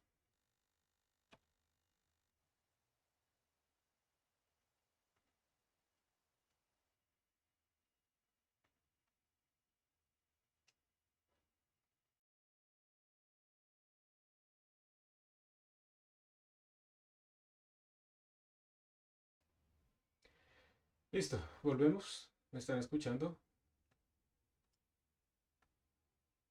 Perfecto, gracias. Entonces, ese es el ciclo. Aquí está explicado pues también con texto, ¿sí? Y pues idealmente ya es bueno como empezar a jugar un poco ¿con qué? Con código, ¿sí? Pues uno se puede quedar explicando muchas cosas, pero realmente ya es bueno empezar a ver código. Este es un programa muy básico de C++, que les muestra a ustedes como las primeras estructuras generales de lo que es un programa. Todos los programas de C++, empecemos por ahí, tienen que tener una función main. Si no existe la función main, no va a compilar. Y la función main es la función principal que se ejecuta y puede llamar otras funciones, obviamente. Pero todos tienen que tener una función main. Pueden ustedes escribir comentarios de esta forma, que esto es un comentario, digamos, es algo que ustedes escriben en sus palabras como para ayudarse a ustedes, el compilador lo ignora. Estos son comentarios de una línea. Todos los lenguajes de programación tienen algo que se llama la librería estándar. Y esa librería estándar es un conjunto de funciones que nos permiten hacer cosas que pues sería muy difícil hacerlas desde cero. Por ejemplo, este es un mensajito para imprimir a la pantalla. Este mensaje, Hello World. Y este carácter que está acá es una nueva línea, como un enter. Cout es una función que recibe una cadena o recibe números, etcétera, etcétera, e imprime la pantalla. Y eso suena muy trivial. Eso no es para nada trivial. Tiene que saber cuál es el dispositivo estándar de salida, tiene que hablar con el driver de ese dispositivo para que esto termine en la pantalla impreso apropiadamente. Y tiene muchas cosas por detrás. Entonces hacer eso desde cero no tiene sentido. Entonces los lenguajes de programación, absolutamente todos, les dan a ustedes una librería estándar. Y en este caso en particular yo estoy trayéndome la librería estándar Input-Output Streams, que es para entrada y salida. Solamente estoy usando esa función de un montonón que vienen acá. Pero pues eso es lo que quiere decir esta sintaxis, ¿listo? Esto va a cambiar en este año o en 3 años porque, digamos, se está haciendo una cosa diferente para las inclusiones, pero por ahora todos nuestros códigos van a estar así. Y ya, entonces este codiguito lo único que hace es imprimir un mensaje en la pantalla y retornar 0 errores al sistema operativo porque esta es la función main, ¿listo? Entonces miren, lo que voy a hacer es que ustedes me van a ayudar a escribir el programita que estamos haciendo al inicio para lo del número primo, así muy muy sencillo. Entonces yo creo que aquí ya tengo abierto. Ah, se reinició. ¿Quieren? No, si lo voy a hacer en Code Spaces para que ustedes puedan meterle la mano. Si vamos a que abra.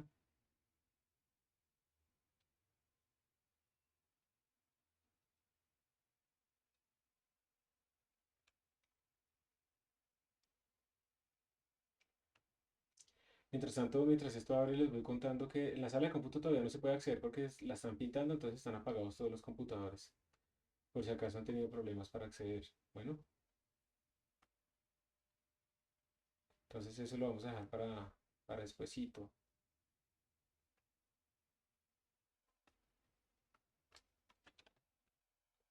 Listo. Entonces me voy a meter aquí a intro cpp. Aquí puedo hacer muchas cosas. Puedo crear una carpeta para los códigos o puedo simplemente crear el código. Entonces vamos a crear un código que se llame primes.cpp. Profe, ¿puedo aumentar la fuente, por favor? Sí, señor. Ahí está mejor. Sí, señor, gracias. Listo. Entonces, Primes está vacío. Le di doble clic. Está vacío, ¿sí lo ven? No tiene nada. Y voy a copiar y pegar ese código que estaba allá. Entonces observen que de acuerdo a la herramienta que uno esté usando, pues los colores cambian. Pero pues los significados de las cosas son los mismos. Entonces aquí esto es un comentario, ¿listo? Entonces esto va a ser ignorado por el compilador. Y yo no voy a tener problemas con esto para ejecutarlo. Aquí tenemos, digamos, recuerden, para incluir, esto lo incluimos para poder imprimir o leer de la pantalla. Está la función main. Todas las funciones arrancan y cierran con corchetes. Es decir, todas las instrucciones que estén encerradas en los corchetes pertenecen a esa función. Y aquí simplemente estamos utilizando algo raro llamado stdcout, que está en el espacio de nombres estándar, que es de donde viene todo esto, para imprimir un mensaje. Y eso es un carácter de nueva línea, que lo que hace es imprimir un enter. Y luego retornamos 0 al sistema operativo. Aquí podemos poner absolutamente todo el código, pero pues esta es la cosa más sencilla posible. Entonces, voy a compartirles esta sesión de programación y levante la mano quien quiere quién quiere hacerlo primero. ¿Quién quiere trabajarle a esto para que me haga una cosita? Pues si no me toca escoger a mí al azar, ¿no? Siempre lo mejor es que pasen la pena acá y todo eso. Listo, perfecto, Marcelo. Entonces mira, solamente Marcelo en este momento. O bueno, si los demás se unen, pues no hagan nada. Espera que te mandé es el segundo link, ¿listo? Dale clic Ok, sí, ya voy, profe. al segundo link y te unes así como hicimos la clase pasada con alguien. Ujú. Profe, yo también tenía una pregunta respecto a lo que hicimos la clase pasada, que estaba repitiendo el video y lo de MyBinder y Colab. Y yo cuando abro un CodeSpace, así como hizo usted en el video, no me deja, no me deja entrar, o sea, no me deja crearlo. Y tengo el GitHub con la cuenta de la universidad. Tenía ese Ah, asunto. Pero por el link sí puedo entrar y programar cuando usted comparte el link. claro, porque esa yo ya la creé. Toca mirarlo. Yo voy a ver si tengo una cuenta, pero es que no tengo una cuenta de estudiante. ¿Será que alguno de ustedes me pasara su cuenta de GitHub y la contraseña de GitHub? Luego la cambia para yo probar como estudiante a ver qué es lo que hay que hacer y les hago el manualito. ¿Sí? Pues es que yo también la tengo con la cuenta de la Nacional y creo que ahí cuando tú ingresas a GitHub dice como entrar en modo educación, algo así, y creo que con eso se puede acceder a esos recursos. Entonces te toca subir como un certificado de estudio o si no una foto del carnet. Creo que es por eso. Ah, o sea, todavía no está realmente activado lo educativo. Y no permite tampoco con la foto del carnet. Yo tuve problemas y intenté con el pago de la matrícula. No me permitió la versión educativa. Yo lo, yo lo hice con el horario y me llegó el mensaje hace como ayer y lo hice hace como 4 días. Sí, eso a veces se demora. Eso porque eso supuestamente es un humano el que hace eso. Listo, ya se puede escribir, Marcelo, muy bien. Sí. Los que tengan así problemas, pues esos sí son como casos muy particulares. Verifiquen por ahora que tengan activada la parte académica. Si eso no está activado, pues obviamente no les va a funcionar. Y ahí vamos resolviéndolos por correo. Me van mandando como sus datos. Si quieren me mandan, pues como les digo, la contraseña y el usuario. Yo trato de mirar como si fuera ustedes y veo a ver si hay alguna instrucción genérica que les sirva a todos, ¿ok? Entonces, Marcelo, por favor compila ese código. No le hagas cambios, compílalo. Yo estoy en la terminal de Visual Studio, profe. No sé aquí. No, pero aquí. No en tu Visual Studio, sino aquí en esta web. No se compila acá, ¿no? Se compila en la terminal. Entonces tienes que bajar aquí abajo. Espérate a ver si de pronto no se puede compartir. Déjame ver. De pronto es que no está compartida la terminal, ¿cierto? Me parece que algo tiene que pasar. Me dice que no puedo editar la terminal, que Ah, ya, requerir ya. acceso. Listo, ya puedes. Sería Ya, con... exacto. Muy bien. Entonces estás escribiendo prime.cpp. Excelente. Enter. Re mal. Pero espera, todavía no hagan nada. ¿Qué pasó? ¿Cuál fue el error? Tengo que abrir creo que el archivo. O sea, No, el archivo ya está abierto. ajá. Pero tú en dónde estás parado aquí en la terminal y en dónde está... Vale. Ah, ya. ¿En dónde está este archivo? ¿Sí? Esa es la pregunta. Entonces, vuelve a la Sí, terminal, escribe ls, enter, y mira que tú estás ahí como en el root, como en la raíz del sistema, pero este código está adentro de esta carpeta, 01 intro cpp. Hay varias formas de resolver eso, pero pues como la idea también es aprender un poquito a moverse en estos sistemas, entonces, ¿cómo entrarías? ¿Tú te acuerdas del comando para entrar dentro de un directorio? ¿O alguien se acuerda? Es sí, como sí. cd. Entonces borra ese ls, pone cd espacio, Y ahora vas a escribir a dónde quieres entrar, que serían 01 intro cpp. Entonces escribe 01 y espérate, presiona la tecla Tab. No, no, no. Borra. Escribe solamente 01, por favor. No, quita eso. Ok, ok, ok. Quita ese slash también. 01 y el tab. No, no, no, al final. Ahí. Perfecto, ¿sí ves? Para que no escribas tanto. Enter. Ya está Y ahí. ahora sí. Ahora sí. Espera. Haz ls para ver los contenidos del directorio. ¿Y si está o no está? Primes, sí. Ahí está. Ahora sí. Dale, otra vez más. Otro secreto. Quieto. Espera. Pero ya. Flecha hacia arriba. Tú puedes acceder al historial. Entonces no tienes que escribir todo. Flecha hacia arriba varias veces. Ahí está. La idea es escribir lo menos posible. ¿Está bien? Enter. Listo. Compiló porque no salió ningún error. Y observa ahí a la izquierda que apareció la .out. ¿Sí lo ves? Sí. Entonces ahora lo vas a ejecutar. ¿Recuerdas cómo se ejecutaba? Trata de poner lo que te acuerdes. Creo que tenía un slash Ajá. a punto out. ¿Quién le ayuda?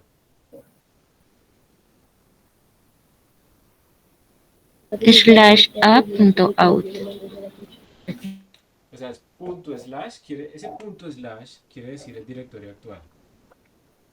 Lo que sucede que es, para un momentico, no vas a hacer nada. Si yo, A punto si, slash.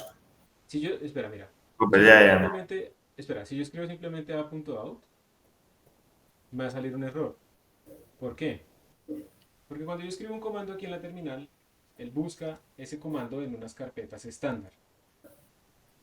Y claramente mi directorio que yo me acabé de inventar no es una carpeta estándar, entonces él no va a encontrar ese comando, ¿listo? Cuando tú escribes punto slash, estás diciendo directorio actual. A.out. Y él ahora sí lo va a encontrar. Escríbelo tú, para que quede en tu cabeza. Escribe. Ya, ¿dónde? Punto, no escribiste otra Ya vez. no, estaba probando copiar. Punto slash. Ajá. A.out, que es el nombre por defecto que tienen los programas. Y le das enter. Y ahí es un programa. Y ya te imprime Hello World. Ya. Pero una pregunta, ¿por qué se guardó como a punto out? ¿O en qué parte se No, guarda? eso es una convención. O sea, cuando tú compilas, él lee tu código fuente y él tiene que escribir en algún lado el ejecutable. Entonces, por defecto se llama a.out, pero tú le puedes cambiar el nombre. Tú le puedes poner menos o la punto .x, digamos. Ah, ok. Y mira que ahora apareció un archivo llamado hola.x. Ya, ¿Ya ya. ves? Y son ejecutables, mira, salen con colorcito verde, pues hay unas. Son como guías visuales. Otras formas de mirar eso, pero no me voy a meter en los atributos de Linux de los archivos. Entonces, ya hiciste tu programa, excelente, y ya lo pudiste compilar.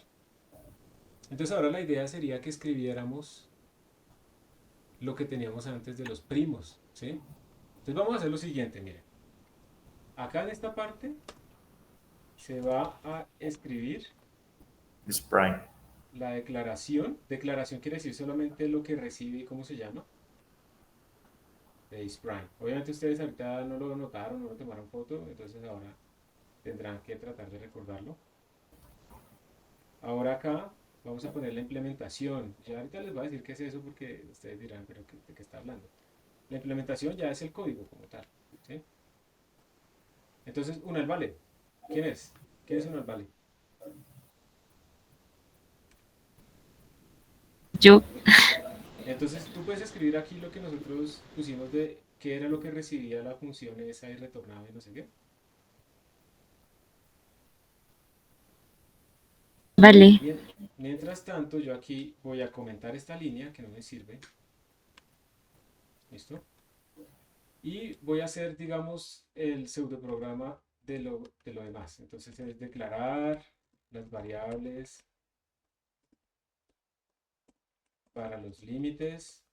No, no, vale. Tienes que escribir es la función, la isPrime, que era lo que retornaba, que era lo que recibía, eso.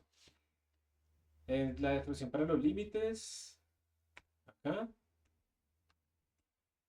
Luego hacer un for para recorrer entre los límites. Y en el for por cada valor, verificar si es primo e imprimir. Y ya está. Eso sería todo. Entonces, Cristian Alejandro, ¿será que tú puedes hacer esto de las dos variables acá, por favor? Bueno, Dale a ver. era definir El tipo de datos, ¿te acuerdas cuál era? Dijimos que Sí. los rangos eran de 1 a 100, entonces eran que enteros, reales, enteros. enteros. Entonces escribes int.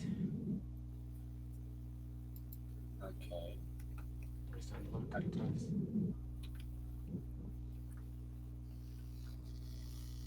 Listo. No, pero ahí no. Donde está la línea 14, entonces por ahí en la 7 estás por fuera de la función main. No te va a funcionar.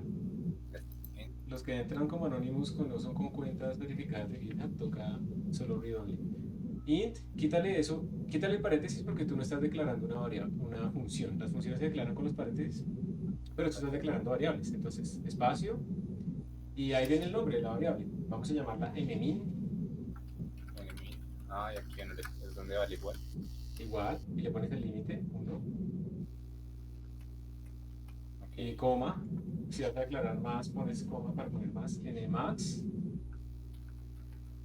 igual a 100. Ajá. Y arriba, uno al vale, tienes que ponerle que recibe. Así como la pusiste, esa función no retorna nada, ni recibe nada, y te falta un punto y coma al final, ¿listo? Entonces recuerda, esta función, ¿qué es lo que va a hacer? Va a recibir un número y va a decir si es primo o no. Entonces dentro de esos paréntesis tienes que poner un nombre arbitrario de cualquier variable, de tipo entero, porque lo que va a recibir es un entero. Entonces int, y le pones, no tiene que ser n, puede ser cualquier otra cosa, le puedes poner m, lo que quieras, porque son variables que son de la función, no son las mismas de... Cada función tiene sus propias variables. Isprime tiene sus propias variables comparado con main. Listo. Entonces espérate, no, te saltaste. El for es más abajo, entonces borra hasta... no, perdón, un arval está bien. Estoy hablando ahora con el que está escribiendo el nmin 1 y eso. Quítale n igual a n más 1 porque tú no estás haciendo repetición ahí, ¿listo? Simplemente pone un punto y coma. Y ahí ya quedó declarado. Listo. Voy a hacer una pequeña corrección a lo que escribió Unalvale. No sé si me dices tu nombre para llamarte mejor. Valentina. Valentina. En este momento, esta función se llama isPrime. Perfecto. Y también esto nos indica que recibe un entero, pero no estamos diciéndole que retorna. El que retorna se pone aquí atrás. El retorna un booleano. ¿Listo? Y con esto, ya digamos, tenemos declarada nuestra función. Si ven que esta función, cuando uno la declara, uno lo que dice es cómo se llama, qué recibe, que pueden ser varias variables o solo una, lo que sea, y qué retorna. ¿Está bien? Entonces, eso es lo que se llama declaración. Y ahora la voy a pasar aquí abajo. Voy a copiar y pegar, pero le voy a hacer algo. Le voy a quitar el punto y coma y voy a abrir y cerrar corchetes. O sea que aquí viene la implementación de mi función. Lo que hace. Esto de arriba es cómo se llama. Es la cédula, la tarjeta. ¿Cómo se llama? Y esto es cómo hace las cosas. Después Profe, una pregunta. lo pongo así arriba y abajo. Señora. ¿A qué se refiere en esa parte con booleano? Booleano es una variable que es 1 o 0 o es true o false.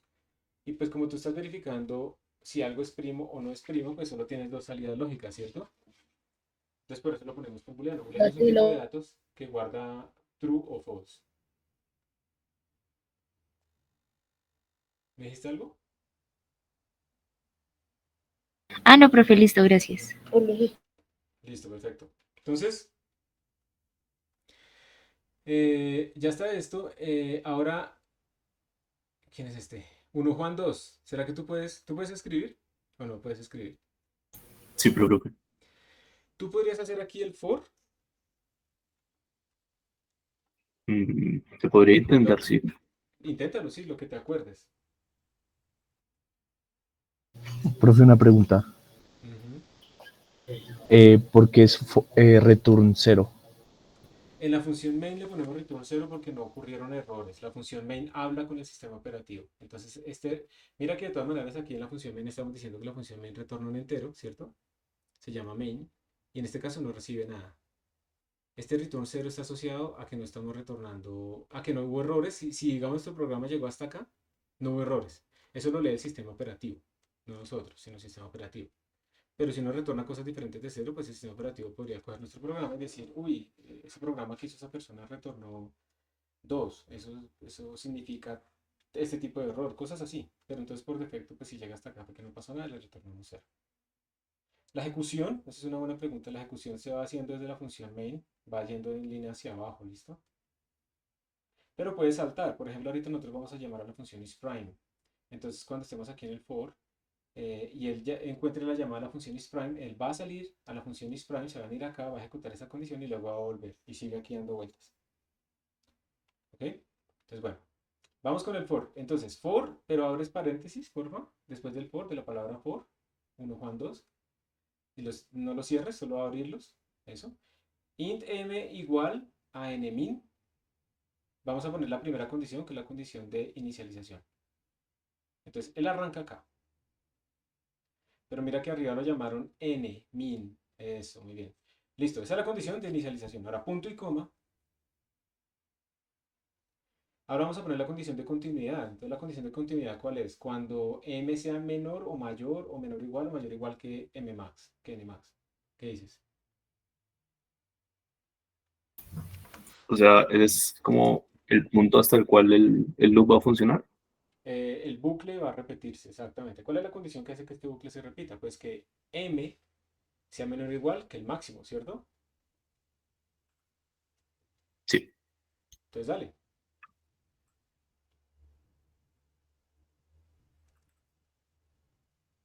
Punto y coma.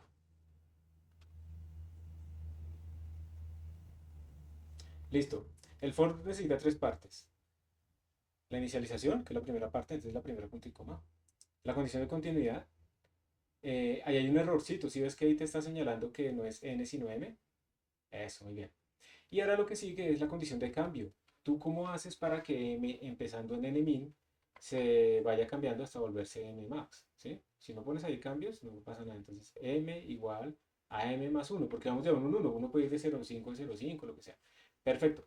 Abre al final de ese paréntesis, aquí al final de este paréntesis, pon un corchete, porque vamos a abrir el código asociado a esto. Abre un corchete, quita el que lo cierra, y vas a cerrarlo por acá, en la línea 18. Listo. Esto que les hace el editor también como de indentarles las líneas es supremamente útil. Bueno, para que ustedes, digamos, vean el código más organizado. Para el compilador da lo mismo, pero para nosotros no. Listo. Entonces ahora lo que viene es, ¿quién quiere escribir esta parte? La verificación. Que si esta m es primo, entonces imprima. ¿Quién quiere hacerlo? Levante la mano. Yo lo intento. Ah, bueno, no. Vamos a dejar a Cristian y ahorita tú me vas a ayudar con una parte de abajo, ¿listo? Entonces, Cristian, te vas a venir aquí al número 17, a la línea 17, perdón. ¿Listo? Y entonces, obviamente tú no sabes C++, entonces escribe la frase que nos permite para nosotros saber eso, o sea, si el número es primo o como tú quieras, y lo vamos a ir traduciendo. Tú dijiste que así se hacía como el comentario, ¿verdad? El comentario se coloca si es primo. Sí, pero ¿quién? ¿Quién es primo? Si m es primo, porque tú estás haciendo la misma instrucción sobre todos. Si m es primo, imprimo, ¿cierto? Coma, imprimo, ajá. Perfecto. Listo, entonces dale enter a esa línea. Sí. Y ahora vamos a tratar de traducir esa frase en código. ¿Listo? ¿Cómo se escribe el si en C++? Es un if. Abres y cierras paréntesis. Y ahí adentro de ese if es que se pone la condición que yo estoy buscando. ¿Listo? Entonces ahí, ¿qué sería? Entonces la condición es que isPrime retorne true. La función isPrime. O sea, mira que aquí viene una cosa interesante. Aquí lo que vas a poner aquí no es una condición sencilla. Es que vas a llamar una función con ese m, ¿cierto? Y esa función va a retornarnos true si es primo y false si no es primo. Entonces ahí simplemente llamas a la función isPrime y entre paréntesis, otra vez, abres y cierras, pones el número m. Entonces mira, paremos un momento, miren ustedes por favor, aquí estamos haciendo un for sobre m Y para cada uno de esos m's, estamos verificando si es primo o no es primo. ¿Listo? Eso es lo que se está haciendo. Vamos a, perdón, aquí yo cometí un error. Este de acá, este corchete es del for, ¿cierto? Vamos a abrirle a este man también corchetes, abrir y cerrar, ¿listo? Ok, muy bien. Y esto es lo chévere de la función. La función nos va a retornar true, y cuando esto es true, el if ve un true y entra. Cuando la función nos retorne un false, él ve un false y no entra. Okay. Y una Entonces pregunta, aquí, dale. ¿para qué son los corchetes? Los corchetes son para crear como una sección de código asociada a esa condición. Aquí será todos los códigos, todo lo que esté dentro de estos corchetes está asociado al for. Todo lo que está dentro de estos corchetes está asociado al if. Ok, gracias. Entonces dijimos, si este man es primo, imprimo, entonces escribe std, cout, dos puntos, y imprime el número. std, dos puntos. Profe, una Cout, pregunta. dale. ¿Uno cómo escoge si entra por true o false o siempre va a entrar por true? ¿Quién siempre va a entrar por true? No entiendo. A la función, o sea, Ah, no, tú no sabes. Ahorita ya la vamos a implementar, pero tú al principio tú no sabes. Ya vamos a mirar esa condición. Ya creo que ya te entendí. En este momento no lo hemos hecho y no sabemos si por defecto todo vale false o vale true, pero ya lo vamos a hacer. ok, vale. Bien. Entonces aquí tú escribes simplemente menor, dos veces. Y aquí escribes lo que quieres imprimir. Entonces vamos a poner solamente el número de m. Eso no se pongan ahí con mensajes con corazones ni nada de esas vainas. Porque digamos que eso está muy orientado es como a que generemos tablas de datos para poderlas pintar, ¿cierto? Y pues uno no puede pintar ahí, este número sí es primo, este número no es primo, eso nos daña los datos. Solamente si es necesario, si se pide, pues sí. Pero en este caso simplemente, mira que estamos haciendo la impresión de dos cosas. Lo que yo escribo acá es que me imprima el valor de m, que va cambiando porque está dentro de un for, y también que me imprima esta cadena. Entonces si ves que repetí el menor. ¿Está bien? Ok. Listo. Esto ya terminó, pero nos falta la parte fundamental. Yo puedo guardar esta vaina y voy a venir acá a compilar. ¿Y ustedes qué dicen? ¿Será que esta vaina compila?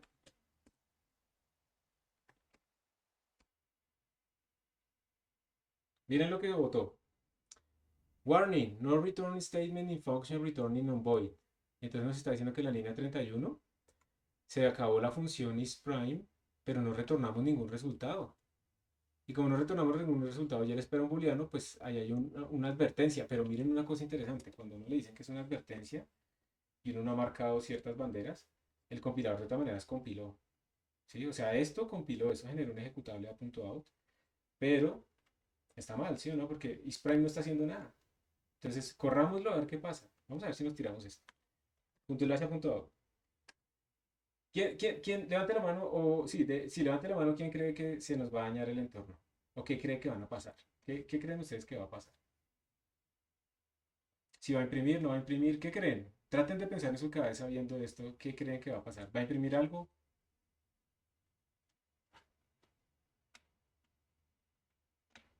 ¿O como compiló ya está bien?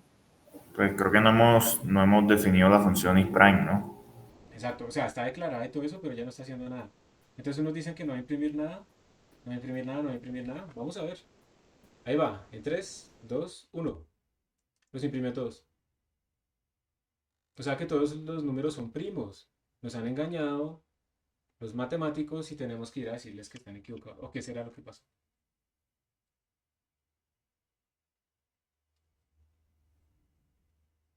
Bueno, yo les voy a decir qué fue lo que pasó, porque esto ustedes no lo saben.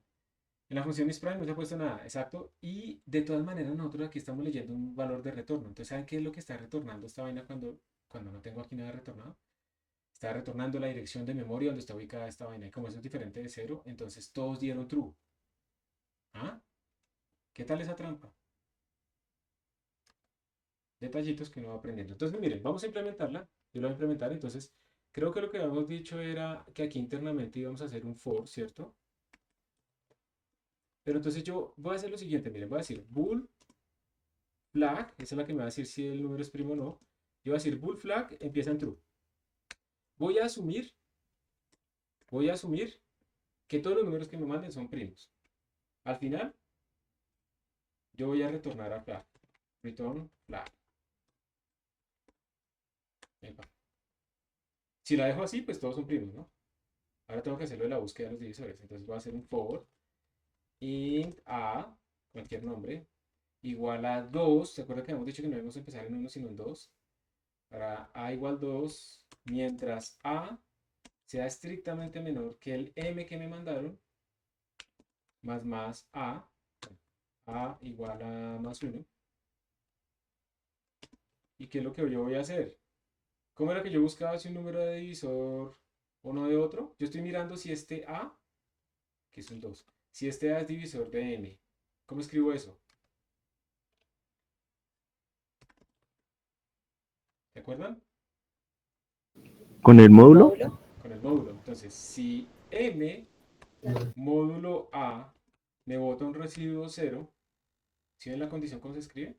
Si esto sucede, entonces este número ¿es o no es primo? Díganme ustedes. No es. No, ¿cierto? Encontré un divisor. No es primo. Entonces, ¿qué hago? Hago una cosa, miren. Lo primero es que le digo a flag igual false. El man no es primo. ¿Sí? Pero, si no hago nada más, voy a seguir buscándole más y más y más divisores y si el número es muy grande me va a demorar un montón. ¿Se acuerdan que habíamos dicho que si encontrábamos que no era primo, pues ya podríamos salirnos? Eso aquí se puede hacer con una palabra clave que se llama break. Este break lo que hace es romper este for para que se salga y me retorne lo que quedó la variable. Entonces observen ahora sí, no sé si respondo ahora sí tu pregunta. Por defecto empezamos con que todos son primos, pero luego buscamos si encontramos al menos un divisor, pues ya no es primo. Y retornamos lo que tenga la variable flag, ya sea true o sea false. ¿Sí? ¿Era eso? Sí, profe, sí. Perfecto. Entonces, después de haber hecho este código, y lo bueno es que esta función la podemos usar en más contextos, pues voy a volver a compilar. Ojo, error típico es hacer esto, miren. Lo vuelvo a correr. ¿Ustedes qué dicen? ¿Eso está bien o está mal?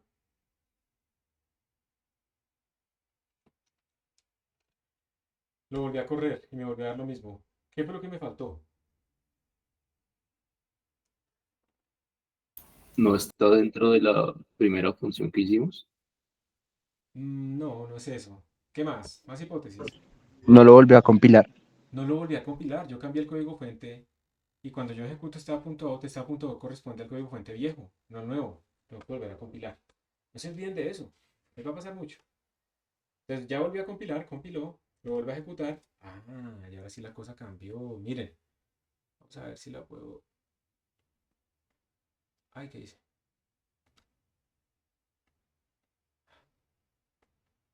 Vamos a ver si la puedo subir. Miren. Nos está saliendo que 1 es primo. Hay que revisar eso. Nos está saliendo. No se metan en la terminal por ahora, por favor. Que el 2 es primo, que el 3 es primo, que el 5 es primo. Está como bien, ¿cierto? Pareciera que sí funcionó. Y con esto pues ya hicimos nuestro primer programa. Y es un programa que tiene hartas cosas. ¿Listo? Ahora bien, yo lo último que les quiero mostrar es un recurso que puede ser útil para ustedes en algún momento. Que aquí se llama debugger. Yo puedo armar aquí breakpoints y cosas así. Pero hay un recursito que a mí me parece que es bastante útil cuando uno está empezando, que se llama Python Tutor, pero para C++. Entonces yo le voy a dar clic y ahorita les mando la dirección web y voy a editar este código, voy a pegarlo acá y el Python Tutor lo que tiene de chévere es que él va pasito a pasito, nos va mostrando la ejecución de nuestro código. Entonces yo lo voy a dar aquí en Visualize Execution, vamos a ver si está el servidor funcionando bien o no. Listo. Entonces miren que esto es chévere por la siguiente razón. Básicamente nosotros lo que tenemos es una flechita que nos dice dónde empieza la ejecución, pero el paro ahí, no ejecutó todo de una. Entonces nos dice usted va a estar en la línea 8. Si le da next, yo le voy mostrando qué está pasando. Nos está diciendo que en el stack y el heap, esas son dos partes de la memoria RAM, en el stack está en este momento una función llamada main, que por defecto tiene ahorita dos variables que no están inicializadas. Él sabe que existen, se pidieron dos enteros, pero no les ha asignado valor porque miren que no ha llegado la ejecución allá. ¿Listo? Le voy a dar next. Él se ignoró estos comentarios y ya llegó a esta línea. Entonces lo que va a suceder cuando yo le dé next y pase a la siguiente línea es que se va a ejecutar esta instrucción y por lo tanto en el min va a valer 1 y en el max va a valer 100. Mírenlo acá, lo va a presionar el next en 3, 2, 1. ¿Sí ven? Entonces ya cogió cogieron sus valores, ejecutó esta parte. Y él ahora llegó al for. Y en el for, entonces él sabe que en el for existe una variable, pero miren, por favor, antes no existía la variable m, ahora sí existe. ¿Saben por qué pasa eso? Porque le pusimos el int acá. Estamos declarando esta variable dentro del for. Cuando se salga del for, esa variable desaparece. Se llaman variables locales. Después le hacemos más énfasis a eso. Entonces él ahora está en el for y él va a empezar a repetir esta instrucción, ¿cierto? Entonces miremos, yo quiero que veamos es qué pasa cuando llegamos aquí. Entonces miren, le voy a dar next. En este caso m vale 1 porque m empieza en nmin. Y en este if estamos llamando a una función. Entonces lo que va a suceder es que esta flechita roja se va a venir acá a ejecutar la función isPrime con m igual al valor que la estamos llamando. Entonces mírenlo bien, ahí va. 1, 2, 3. Observen que ahora m vale 1, ¿sí? M vale 1, y él llamó la función isPrime, que recibe un entero, ¿listo? Y va a empezar a ejecutar, con ese m vale 1, va a empezar a ejecutar este código. Entonces se puso en el inicio. Entonces aquí salió el flag. Observen que estos son variables como locales de nuestra función isPrime. Entonces salió el flag, ya le puso valor 1, true, eso es verdadero. Va a empezar a hacer este for. Entonces en este for, él se salió inmediatamente, ¿por qué? Porque él empieza en a igual a 2, pero m vale 1 en esta llamada, ¿se acuerdan? M vale 1. Entonces 2 no es menor que 1, entonces él no hace nada, e inmediatamente retorna el flag, o sea, retornó un verdadero. Entonces ese valor, cuando se cierra esta llamada, es el que aparece aquí en este if, y como esto se le retornó verdadero, entonces él entró al if y lo va a imprimir. Y por esa razón es que aquí en este cuadrito va a salir lo que se imprime en la consola. 1. Y vuelve a empezar. Entonces miren que ya terminó lo del for y vuelve al inicio. ¿Qué le falta hacer? La condición de cambio. Entonces en esta siguiente condición ya lo cambié a 2. Observen, lo vuelvo a poner. Miren acá. Lo volvió a poner en 2. Va a volver a llamar a la función con isPrime, pero ahora m vale 2. Entonces baja. Vuelve a ejecutar todo esto. Empiezan 2. 2 no es menor que 2. 2 sí es menor o igual a 2, pero 2 no es menor que 2. Entonces él no va a entrar a ejecutar nada del for. Miren, retorna de una vez el flag. Y ya dijo que era primo. Entonces como esto salió true, lo va a imprimir. Bien, él lo imprimió.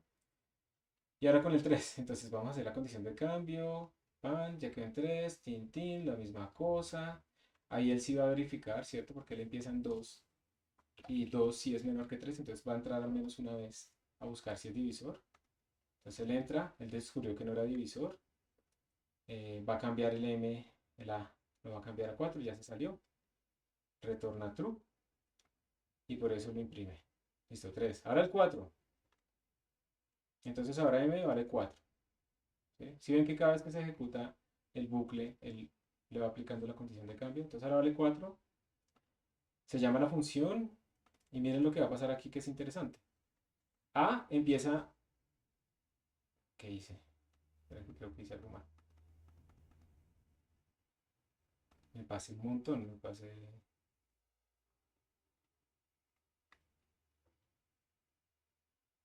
Listo. Ahora sí. Entonces miren lo que va a suceder. A empieza en 2 y se está comparando con 4. Entonces ahí dice... 2 es menor... Aquí en esta condición para entrar y para repetir. 2 es menor que 4, sí, eso es cierto. Entonces ahora él va a verificar esto. 4 módulo 2 es igual a 0. ¿Ustedes qué dicen que eso cuánto va a dar? 4 módulo 2, ¿cuánto sobra? 0. 0. Entonces miren que ahora sí entro al if. Entonces cambia a flag, la pone en false o en 0. Rompe el bucle y retorna false. Entonces por esa razón el 4 no sale impreso. Y entonces ahora es el cambio y se va para el 5 y así sucesivamente. ¿Ustedes quieren entender? Bien, lo que está haciendo un código relativamente sencillo como este, el Python Tutor les puede servir. ¿Listo? Entonces con esto terminamos nuestra clase. Profe, tengo última pregunta, profe. Dale. Y los que se tengan que ir, dale, salgan tranquilos. No, sino que a mí en mi Visual Studio, en el explorador de archivos, no me aparece en Prime CPP o A.out, no sé. Y yo corrí los códigos en la terminal para compilar y eso. Eso depende mucho de dónde estés. Si quieres, compárteme la pantalla y me muestras. ¿Sí? ¿Puedes compartirla? Ya, profe. Hasta luego, que estén bien. Lo que les voy a pedir es que ustedes hagan lo mismo y jueguen y compilen y corran y cambien cosas y traten de optimizar. Recuerden que había unas personas que estaban diciendo que no había que ir hasta el número, sino hasta entero raíz cuadrada. Miren a ver si es verdad. Entonces, tú estás en Visual Studio Code en tu computador, me imagino. Sí, sí, sí. Es ¿Listo? aquí en el explorador que no aparecen lo que usted aparece allá. Entonces, pero esto es conectado como la live share que yo les compartí o esto es tuyo. No, esto es compartido, o sea, si yo escribo, se le escribe también allá Ah, ok, listo. Entonces mira que compartido. tú estás aquí metido como en esta función, no sé qué. Ve abajo la consola, pero trata Ajá. de quitar, vuelve a ocultar eso. Ve ahí abajo. No, borra eso y pon ls. Mm, Bórralo en backspace. Le pones ls y ahí no, no está sé por qué me primes. aparece el espacio tan pequeño de la consola. Tú lo puedes cambiar. Yo creo que puedes jalar esa vaina horizontal hacia arriba. Alguna cosa rara y sí, Bueno, tan raro. Está desconectado los dos paneles. sí. Baja, baja. Mira que ahí sí está primes. O sea, si tú lo compilas, Pero, primes.cpp. pero, ¿por qué no me aparece aquí como me aparece a usted? Ya te entiendo. Dale recargar. Mira que ahí en la parte de arriba donde dice Visual Studio, no sé qué. Dale ahí a ver si Sí, de pronto ahí. Y yo creo que ahí sí ya es un problema como de la sincronización porque los datos, los archivos sí están. sí, aquí, ahí aparecen, sí. No, y sí lo Lo que, podía correr, el apunto out y eso, pero mm, no sé. lo que importa es lo que esté en la terminal. Es raro que no te recargue ese contenido, pero ahí sí están. Bueno, sí. Sí. Ahí sí no te puedo ayudar porque ni idea. No, bueno, sí, Sí, igual no sé por está. qué no me Listo, era muestra. eso, profe. Vale. Pero voy a tratar de reproducir esto copiándomelo a mí. Yo me meto como estudiante en un incógnito y veo a ver si no me parece también. ¿Listo? Ok, listo.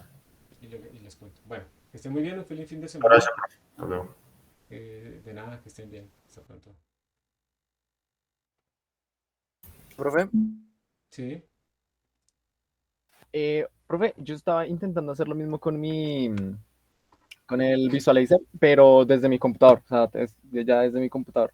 Pero cada vez que intento poner no sé, intento, ¿cómo decirlo? puedes compartir pantalla para verlo porque no sé qué es el este. El Visualizer, sí, perdón, ya te lo comparto, estoy bien. Voy.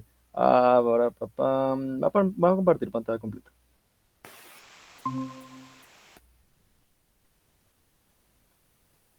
Profe.